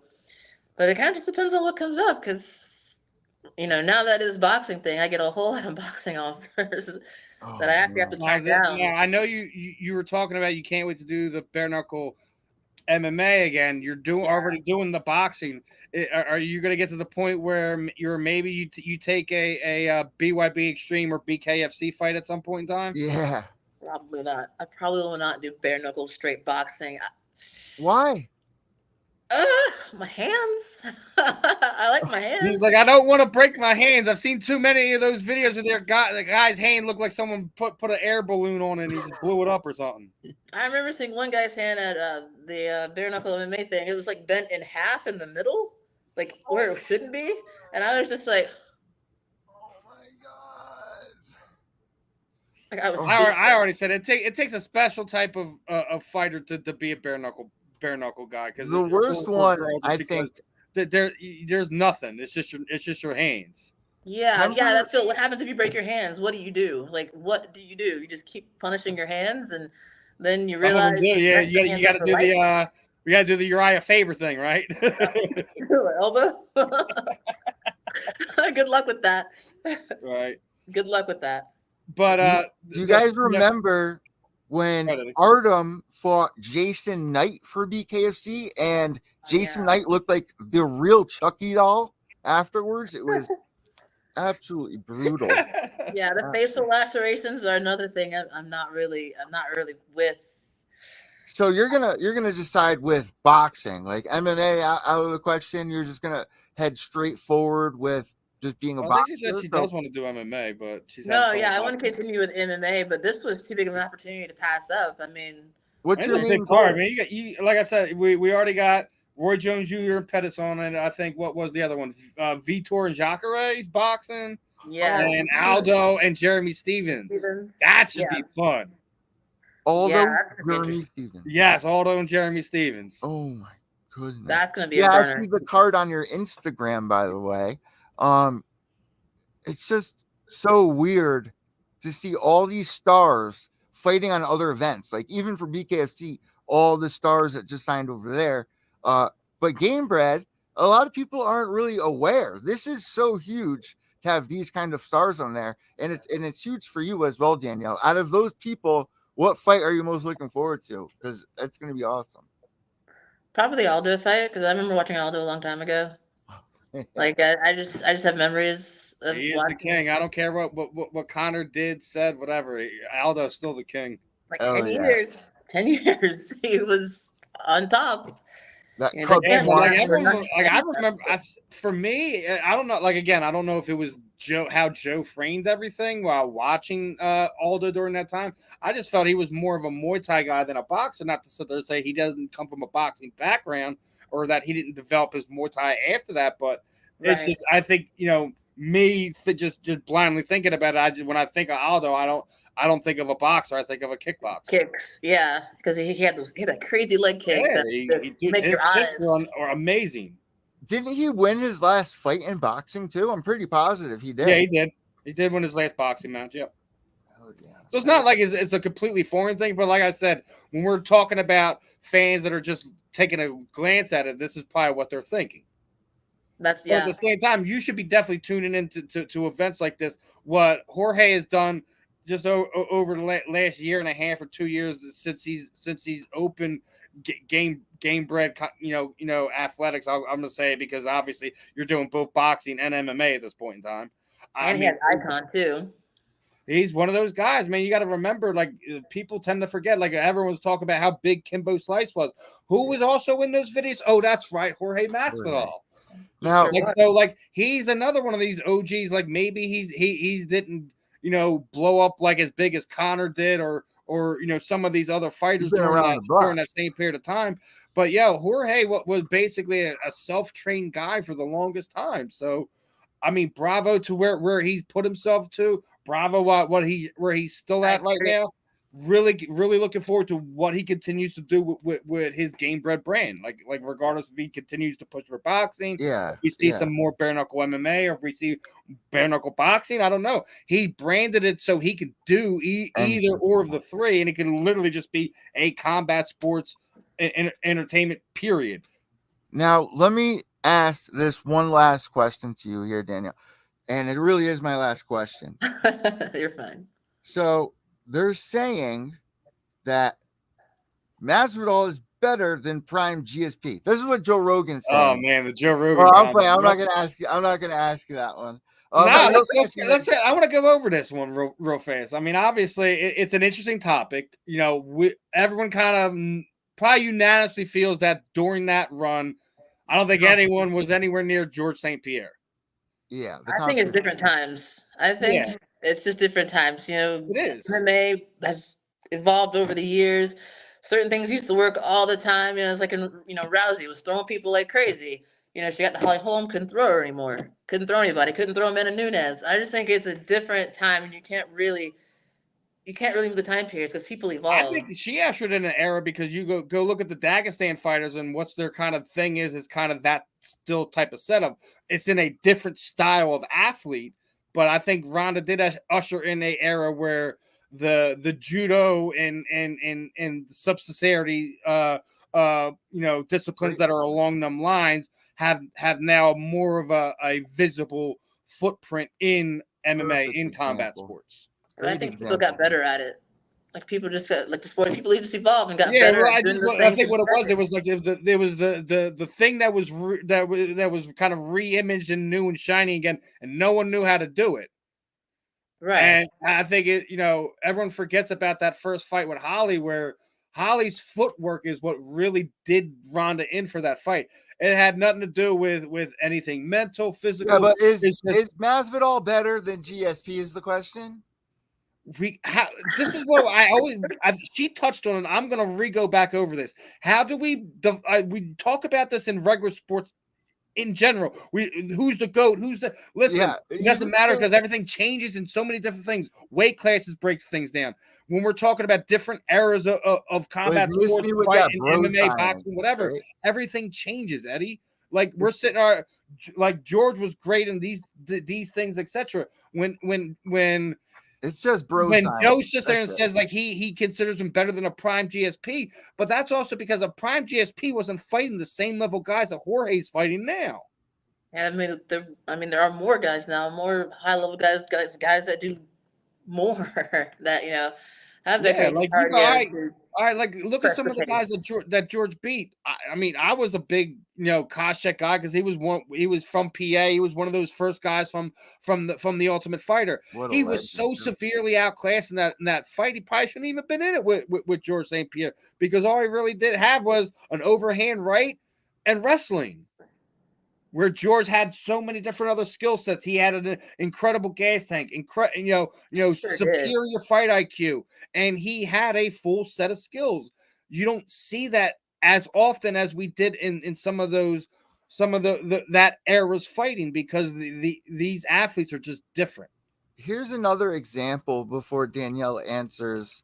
You guys got to remember, people are up in arms, angry that Joe said this, because of the timing being so bad that Masvidal is on a 3-fight skid right now. So for him to compare Masvidal to GSP, a lot of people feel insulted. How when George was when Joe was literally George's biggest fan during that period of time? How can you be upset with this man? Like, and not only that, we're taking a headline. What was the context of the whole conversation? Like, say, I haven't gone through and listened to it. Like, all I'm seeing is everyone's responses to it, the headlines. I haven't gotten a chance to sit down and see what the whole thing was. So you don't know what the context of it was. Either way, like me and Danielle were already talking about, like, you can't do that. These are two totally different guys, two totally different eras. There's no comparison of the two. You could sit there and say, like, I could see Jorge, holding his own with George at when he was in his prime, considering where Jorge is as an athlete, where our sport is now, because it's not the same. You put Jorge back then, he probably does, walk around with that middleweight title for more than a handful of years. Yeah, I agree. They're different fighters. They're more complete fighters. They're stuff that Danielle was even talking. There's stuff that we don't do anymore now that we do other things now when it comes to training, preparing for fights and things of that nature. Yeah. The sport has grown since then. To have that conversation is irrelevant. We Great haven't point. All right. If you want to ask, all right, who's your biggest star from the UFC? We get it. We get it. From the beginning to now. Well, I could sit there and make an argument. Anderson Silva's, I feel like, is the biggest star. Well, you can have another. I call these Buffalo Wild. These are Buffalo Wild Wing conversations. These are the conversations you hear. Yeah, exactly. These are things that we don't necessarily have to be having the same conversations about. Yeah. These are things that should be on Twitter, on your Reddit feeds and stuff like that, for fans to have banter between themselves, not for it to be run through on a media cycle. Yeah, bro science. So, would you agree with what Steve's saying here, Danielle?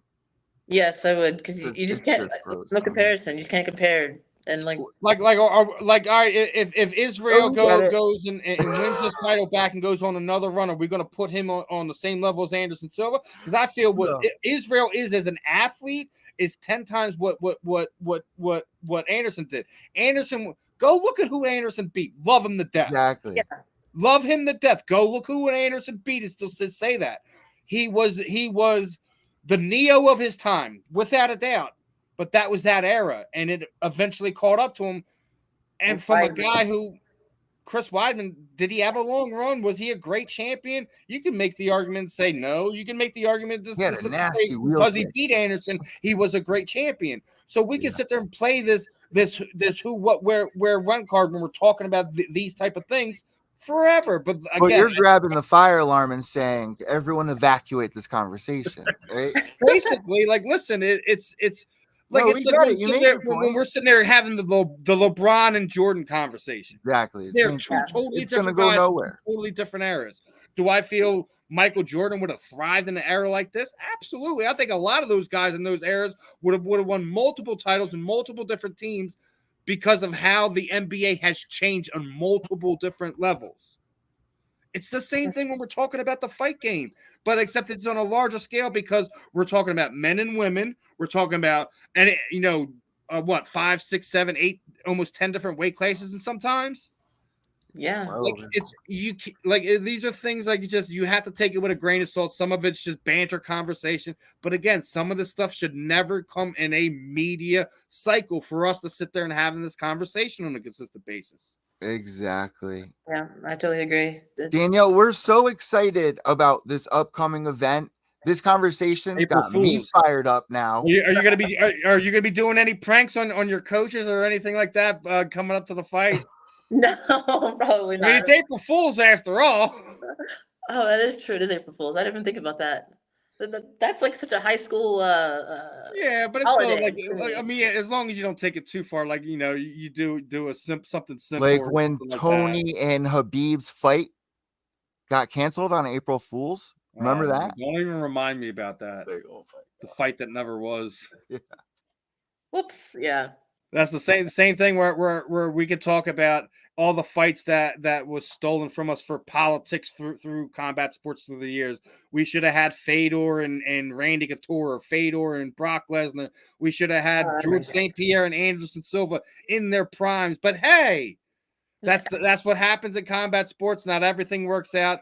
Not every fight gets happened at all costs. But now we got Gamebred and we get to see some pretty cool matchups that are on This this is what I card. like with the parity. What has happened over the last 5 years, where the power vacuum isn't just that 3-letter promotion when it comes to combat sports. Yeah, it's That you breath of see, fresh air. like what BKFC is kind of building to build their brand up. Hopefully, they're smart and also build up some of their younger talent as they're doing this. But you're giving places for athletes to continue to get paydays who still have something to give to combat sports. Yeah. Yeah, So with that being, I love it. I love with what bare knuckle is bringing to combat sports. Hopefully, it's continued to be taken care of and developed in the right way. yeah. That's kind of the biggest thing. It has to be done the right way. I love what they're doing with some of the aspects, but also I see some faults. I see some flaws. I'm not going to tear down but you said they're in their Dave infancy. are doing or Mike Vasquez and Dada are doing with their company. I'm not. You guys are still within the first 5 years. You can make all the mistakes in the world you want because you're still learning. Exactly. Yeah, that's true. And oddly enough, I do remember Masvidal saying he wanted to have major stars on his show, and look what he's doing. Hey, and we got it going on. We got one from one of my Twitter peeps on here. She's got one for Danielle. You want to know what where you're fighting, and she is on Twitter. Perfect I don't know if segue. she's that active. I remember finding her account this morning, but I don't know. I don't know if she's very active. Steve, that's the perfect segue right there, right? Yeah, right. I need to be more active on Twitter, but I'm really gonna start trying to do more social media and more announcing and things. So are you gonna? You said announcing. So are you gonna start try to get involved with some more of these promotions, doing some play-by-play stuff? I'm gonna try to get more, like post more of the training photos, more videos, just more content, just to get myself more out there. And people have said I should, you should post more. It's not the easiest thing to do when you have everything going on in life. So I definitely feel you there. But to answer my friend's question here, I know I got your account over here somewhere. Hers is, I think it's Danielle_fight is your Twitter. Yes. Yes. So you can find her there. I mean, obviously, one of the more fun and up and coming fighters. So hopefully, you connect with her there on Twitter. And obviously, she's saying basically the same thing. We already know. Gets to promoting yourself a little bit more on Twitter and things of that nature. She knows that. Hopefully, we get she gets a family member, a friend, or another training partner to help her with that. Yeah, I'm gonna remember, because I've been told this like several times, and finally it'll get stuck in that I need to do more as far as promoting and a more wide variety of social media sites, because usually it's just Facebook for me or Instagram.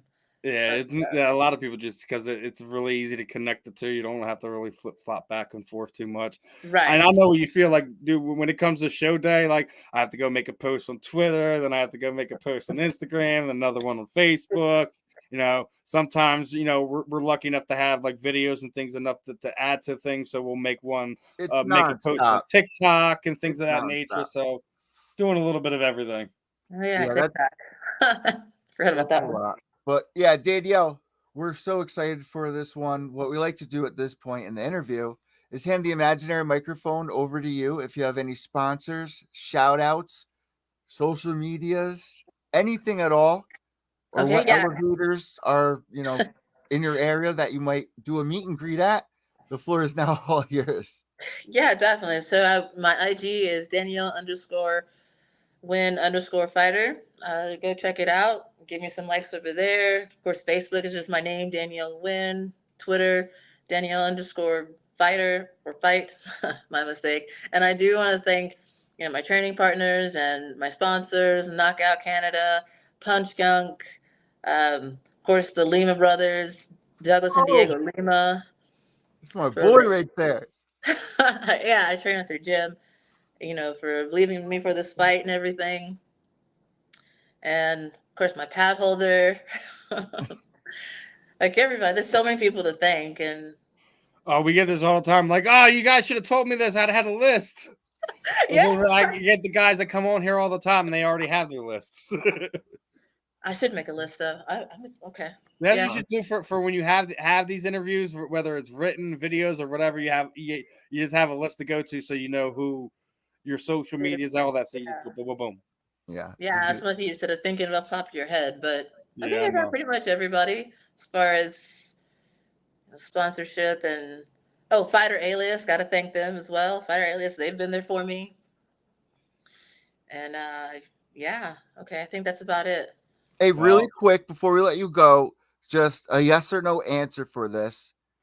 Do you think it's okay for fighters to film them training with another big fighter and then release the video in favor saying, look at this, I beat him? Is that okay to do or no? Oh, that's so complex. Okay, not the last part, but I don't think you can say, "Oh, I beat him." I don't think that, but I think you can post with another fighter, and if you win, I mean, that was your day. And win in the gym is not really winning. It's just That's what I was sitting there like, because that can be on a slant. You don't know if the other fighter is going half speed, if they're trying to work on something.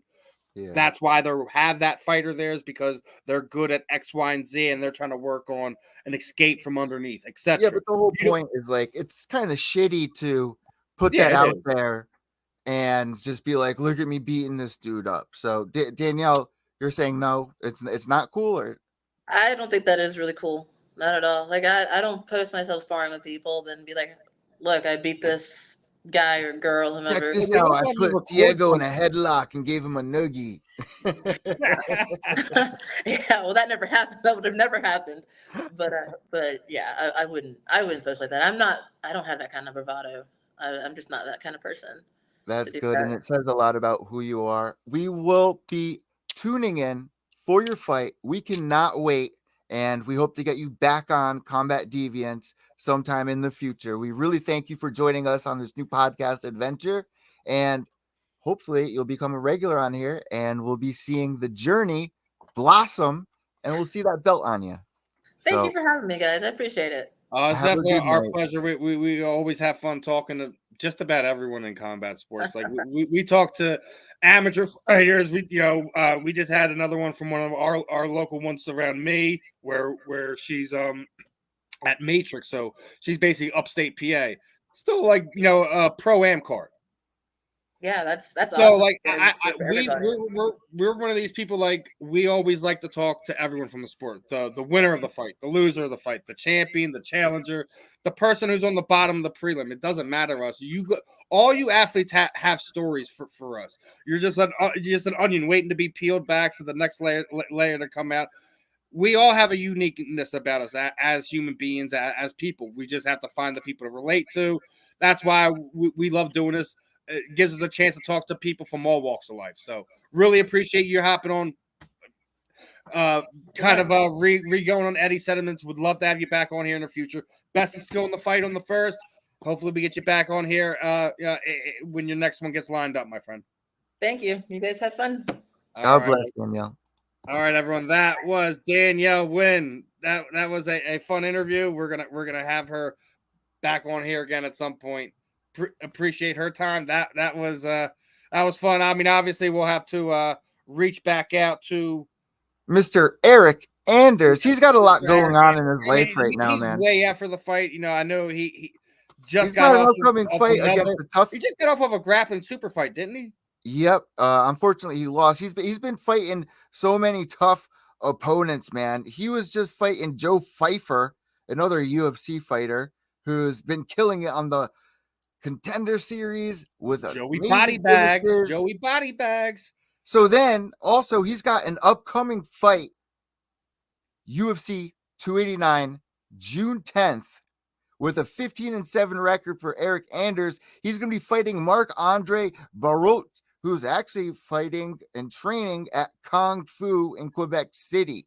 He has wins over Julian Marquez with a standing TKO in round 2, and Jordan Wright, who was 12-2 at the time, with a mounted standing guillotine in round 1. So this is going to be a really exciting fight for Eryk Anders, and we do hope to get him on. We have until June, so we'll definitely have him on for you guys. Yeah, I mean, we'll get them back. We'll get them on here. Like I said, that's why we load these things up. We always have fun with these fighters. Get some talking points Eryk, in there. your Talk boy. about the fights, talk about stuff that's going on. I guess if you want, now's the time, my brother. You want to get into it? Well, yeah, definitely want to get into it, but I want to make this statement first. I've known Mercy for 10 years. All right. And I love the girl. I know that she's all about fighting for something that she believes in. I've gotten to mixes with her on my podcast as well over Chris Cyborg doing a music video with Bad Baby. And, it's all in good love. But for this, Steve, it seemed like you had some death threats coming. I was being threatened. Let's pull them up. Can you explain? I find it funny, man. Apparently, I'm. We have a failing podcast and all this other. Let's back up, Steve. Let's back up. Let's start with the original post here. All right, so Scott Burke makes a post. Anyone who's been paying attention earlier in the show makes a post about one of the fighters that was fighting on the BYB Extreme 16 event over there in Abu Dhabi. She did not have proper footwear, was slipping all around, but showing tons of heart. Obviously blisters all over her feet, ankles was rolling all over the place. As we were talking about with Pam, that surface is, if you don't have the proper apparel, it's gonna be like you're on you're Bambi on the ice, just all over the place. So Scott had made this post where obviously he wanted to make sure that she was taken care of. Anyone who does not know Scott, he's the one who runs the Police Gazette he's known by everybody. Championship. He's the one that makes them and gives them to everyone who does win the Police Gazette title. That's who Scott is. So just some context there. Now, obviously, he was trying to help out and reach out to everyone in the community to have people look out and say, "Hey, I already got her a pair of boots. Let's pull in like what we do in the combat sports world and get this young athlete another couple pairs of boxing boots, so this is something that never happens to her again." Which is a lot of it's not some odd thing is for Scott to do or anyone in the community to do.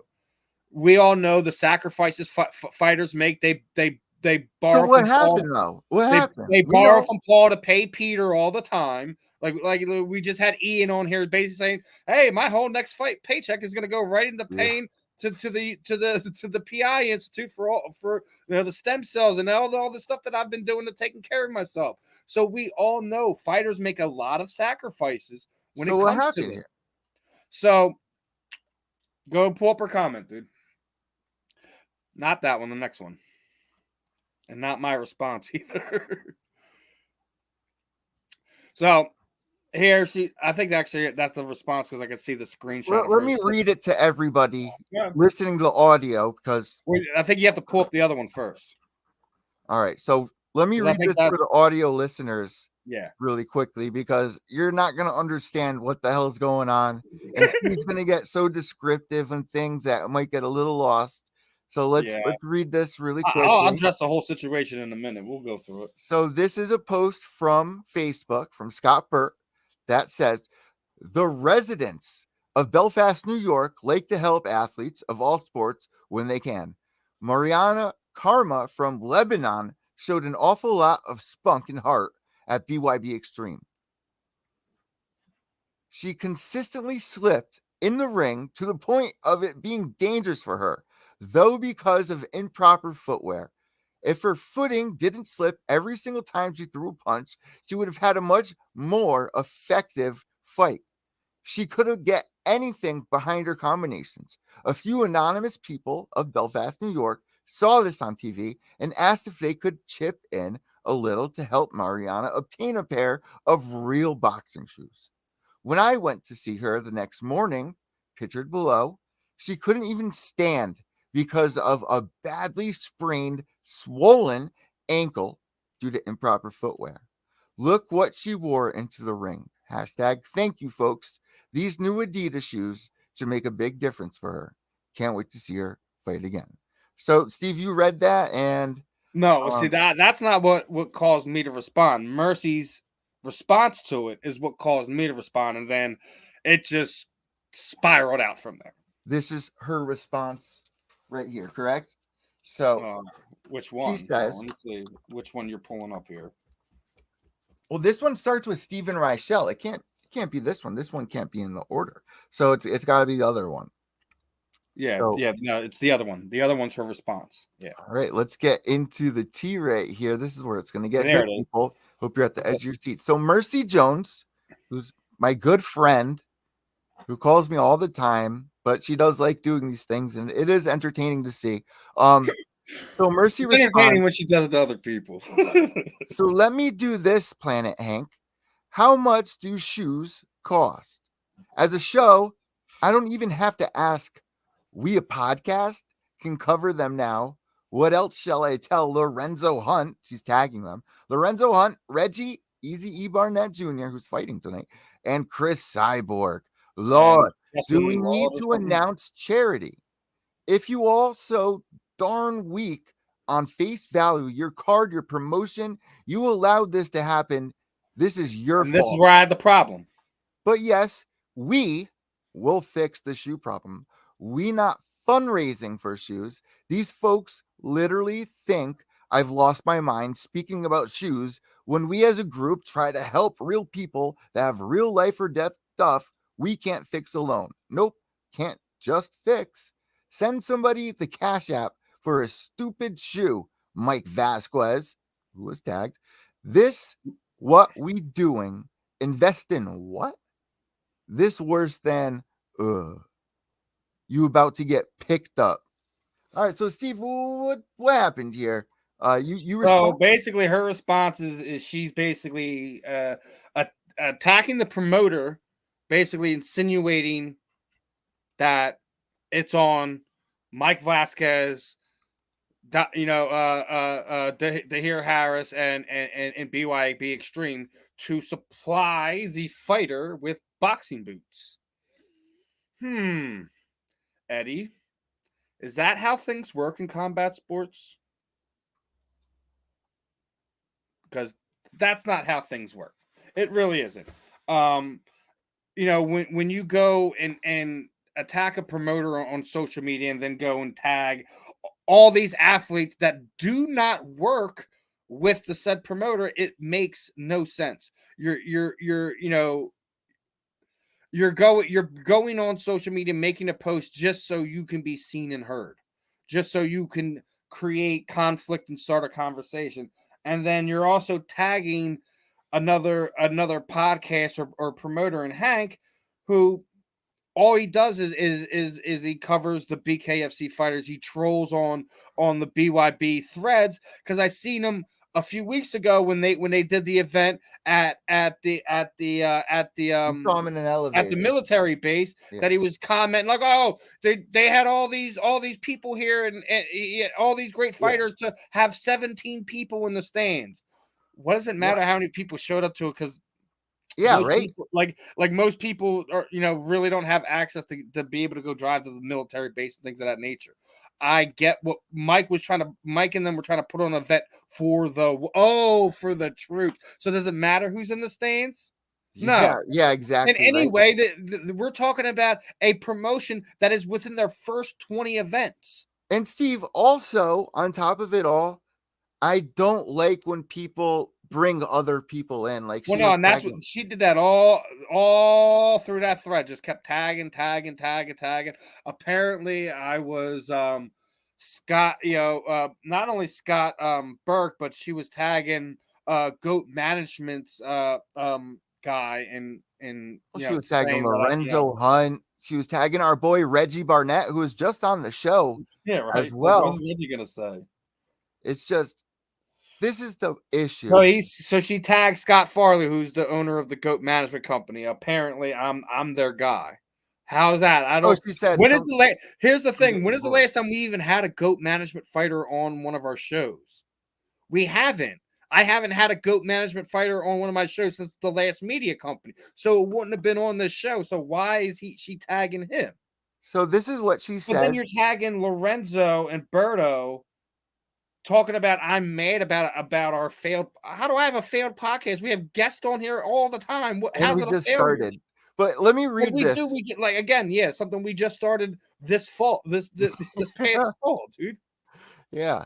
Talking about So I'm clearly one of Scott's guy, and they're Well, about let to me read collect this for the 3 audio. divisions. I'm like, how? Wait, the funniest part: how is she collecting 3 divisional belts? Explain this one to me. Well, no one listened to the audio understands what you're referring to. Let me read the message for everybody really quick. Steve is so fired up. I'm not changing my tone. I think it's funny. It I'm is entertaining. laughing, dude. It's so entertaining because she does this a lot, and I it can't ends believe up people getting are this personal. delusionally stupid. That's all.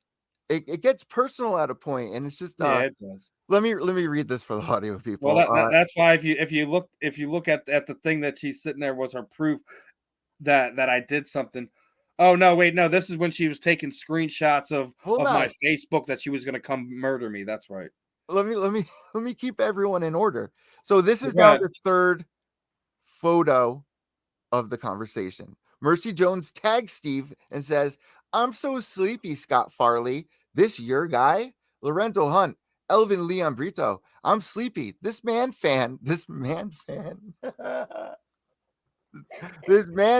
don't know if he mad at me about his failed podcast, at Hank, at Feldman, at BYB, at BKB, Mike, or Scott. So yo, if this is, and he clearly is, Scott, your guy, let that mofo know we collecting our 3 division belt and smiling while we do it. Don't come for me, the most insane self-admitted and y'all know chick there is. Because threaten me as fast as I found that you threatened me. Documented proof. Keep your life tight. As I said, I am a Marine.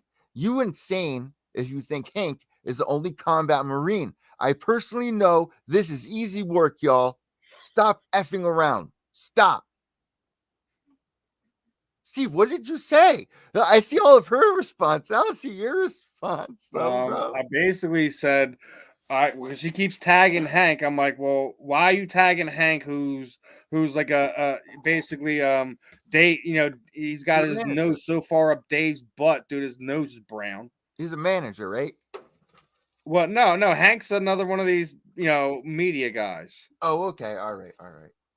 I think it's called Planet Hank or some nonsense. Yeah, I've heard of that.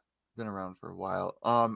What did you say though, Steve? You won't say. I basically said, like, why are you tagging Hank? He's a BYB guy. Why would he know about? Why would he made it clear on the type of content that he creates that he does not care about anything out of the BKFC athletes. But you were saying that it's not on the company, right? It's not on the company. Yeah, basically, like what does Mike or Scott have anything to do with the athlete putting themselves in a position to be there? Attacking them, just doing what? Exactly. Telling them to pay for boots. Why? Did she ask for boots? Did she inform them that she was in a spot? Because that might be a different conversation. Nope, she didn't. And even then, it's still not on them. They could be nice and like, hey, we can get somebody to take care of that for you. But let me paint the picture, Steve, that me and you know so well. At these events you go to, there's too much going on that they're focusing on. When it comes down to a pair of shoes, that is not at the top of the priority unless it's really brought forward and highlighted in front of them in a moment that they have free, So at that point, I would have did the Pam thing. I'd have went barefoot. Yeah, right. Pam was like, I don't even wear shoes. But it's one of these things like, but why did me pointing that out create this response?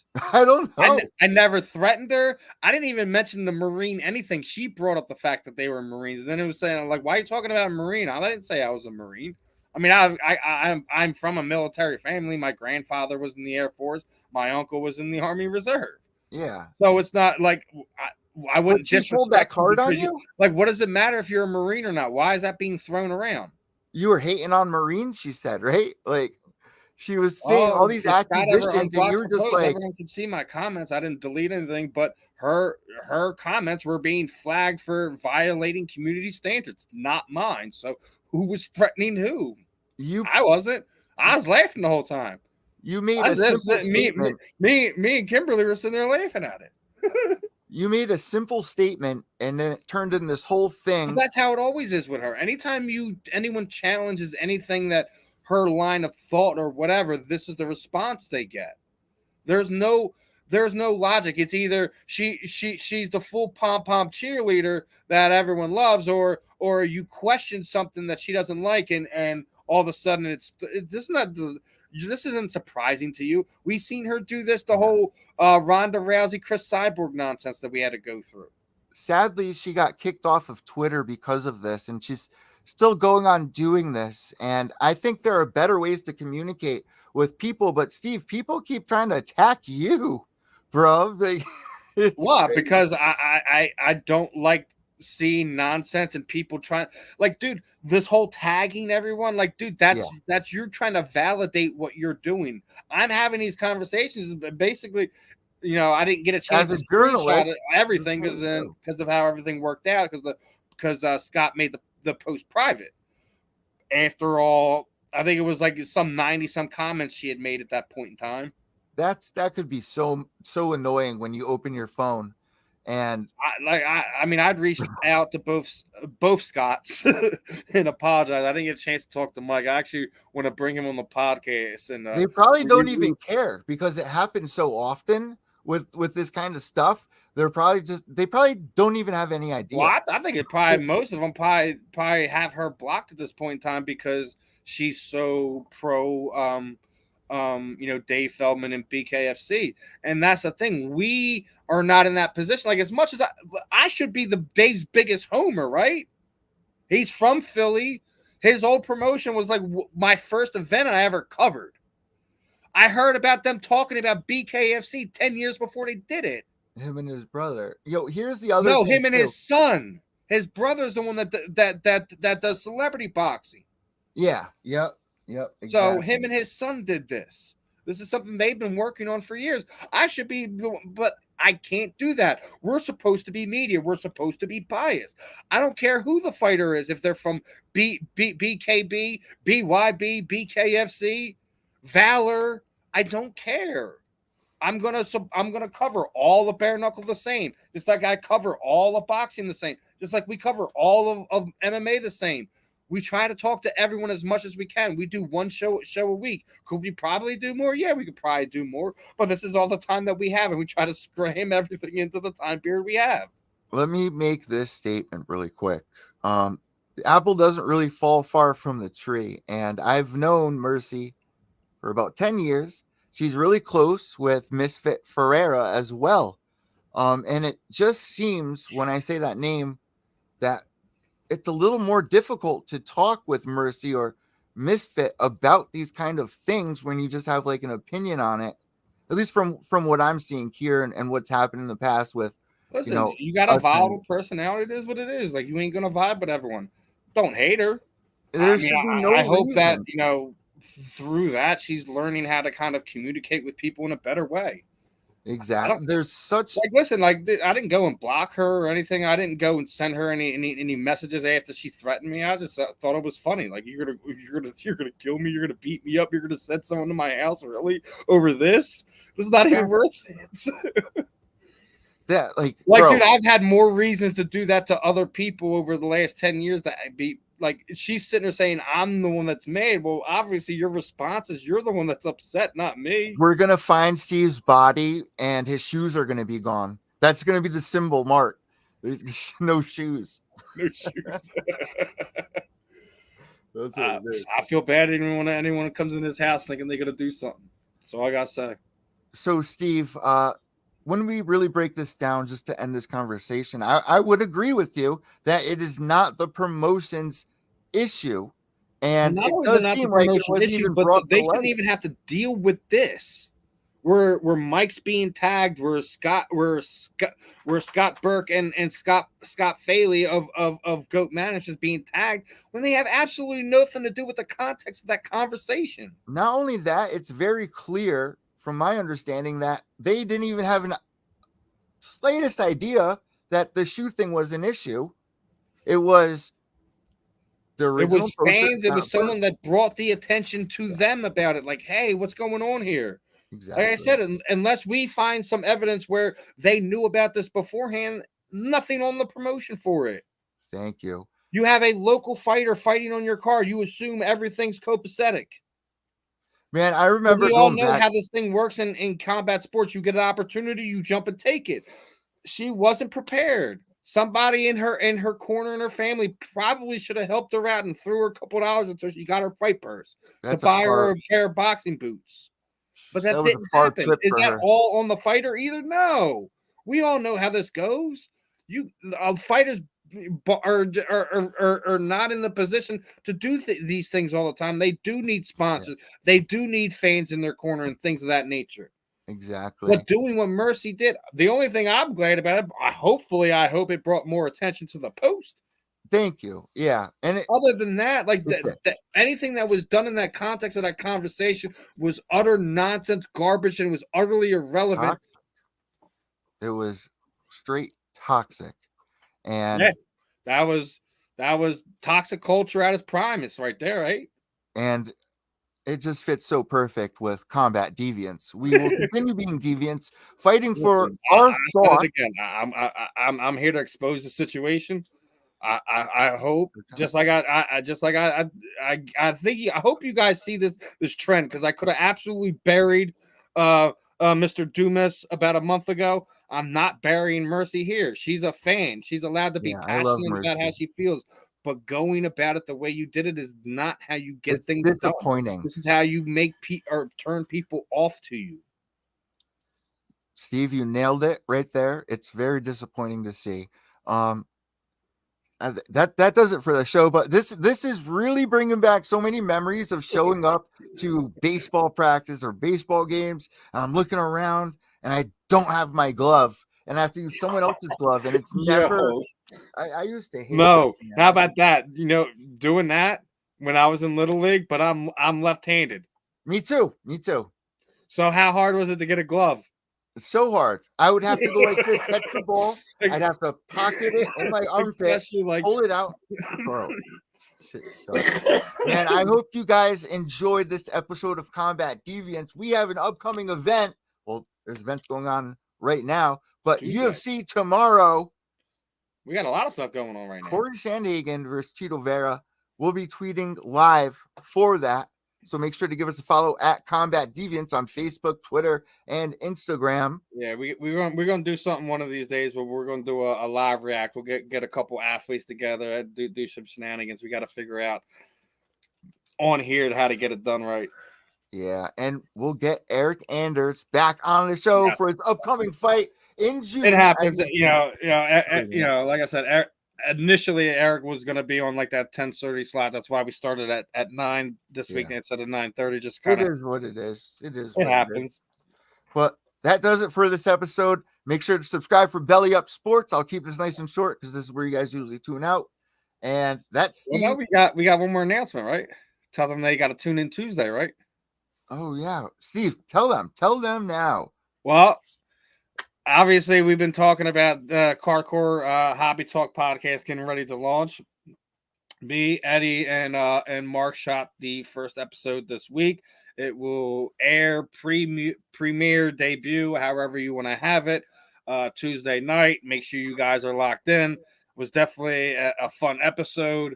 Already talking with Mark. Already let Eddie know who the guest is going to be for episode number 2 for Hardcore Hobby Talk. We are going to be having some fun with that. Guys, make sure you are liking, subscribing, following not only Combat Deviants, but Belly Up on all the platforms as well. Going to be doing a big giveaway when the YouTube channel hits 1K subscribers. Also going to be doing some giveaways to our loyal people who are in the chat, who are commenting on our stuff, who are retweeting our stuff. We got some things to hook up for everybody. So make sure you're subscribed. Make sure you're engaging in whatever way is best for you. Obviously, some of us are here on the live feed. We're losing them. We love our audio listeners because they're always their numbers are way more consistent. They went to the next podcast now. What's that? This is the part of the podcast that people are like, all right, next episode. Yeah, right. So we're gonna send you off. Make sure you guys are locked in. as of this moment, only have one guest confirmed. It is a female PFL athlete who used to be an Invicta fighter. So keep an eye out and see who that is. A shout out to Pam and shout out to Danielle. They were great guests. We'll see you guys next Friday night at 9:00 p.m. right here on Belly Up Sports. Guys, have a great night and we'll see you soon. You're gonna sell your soul to the devil.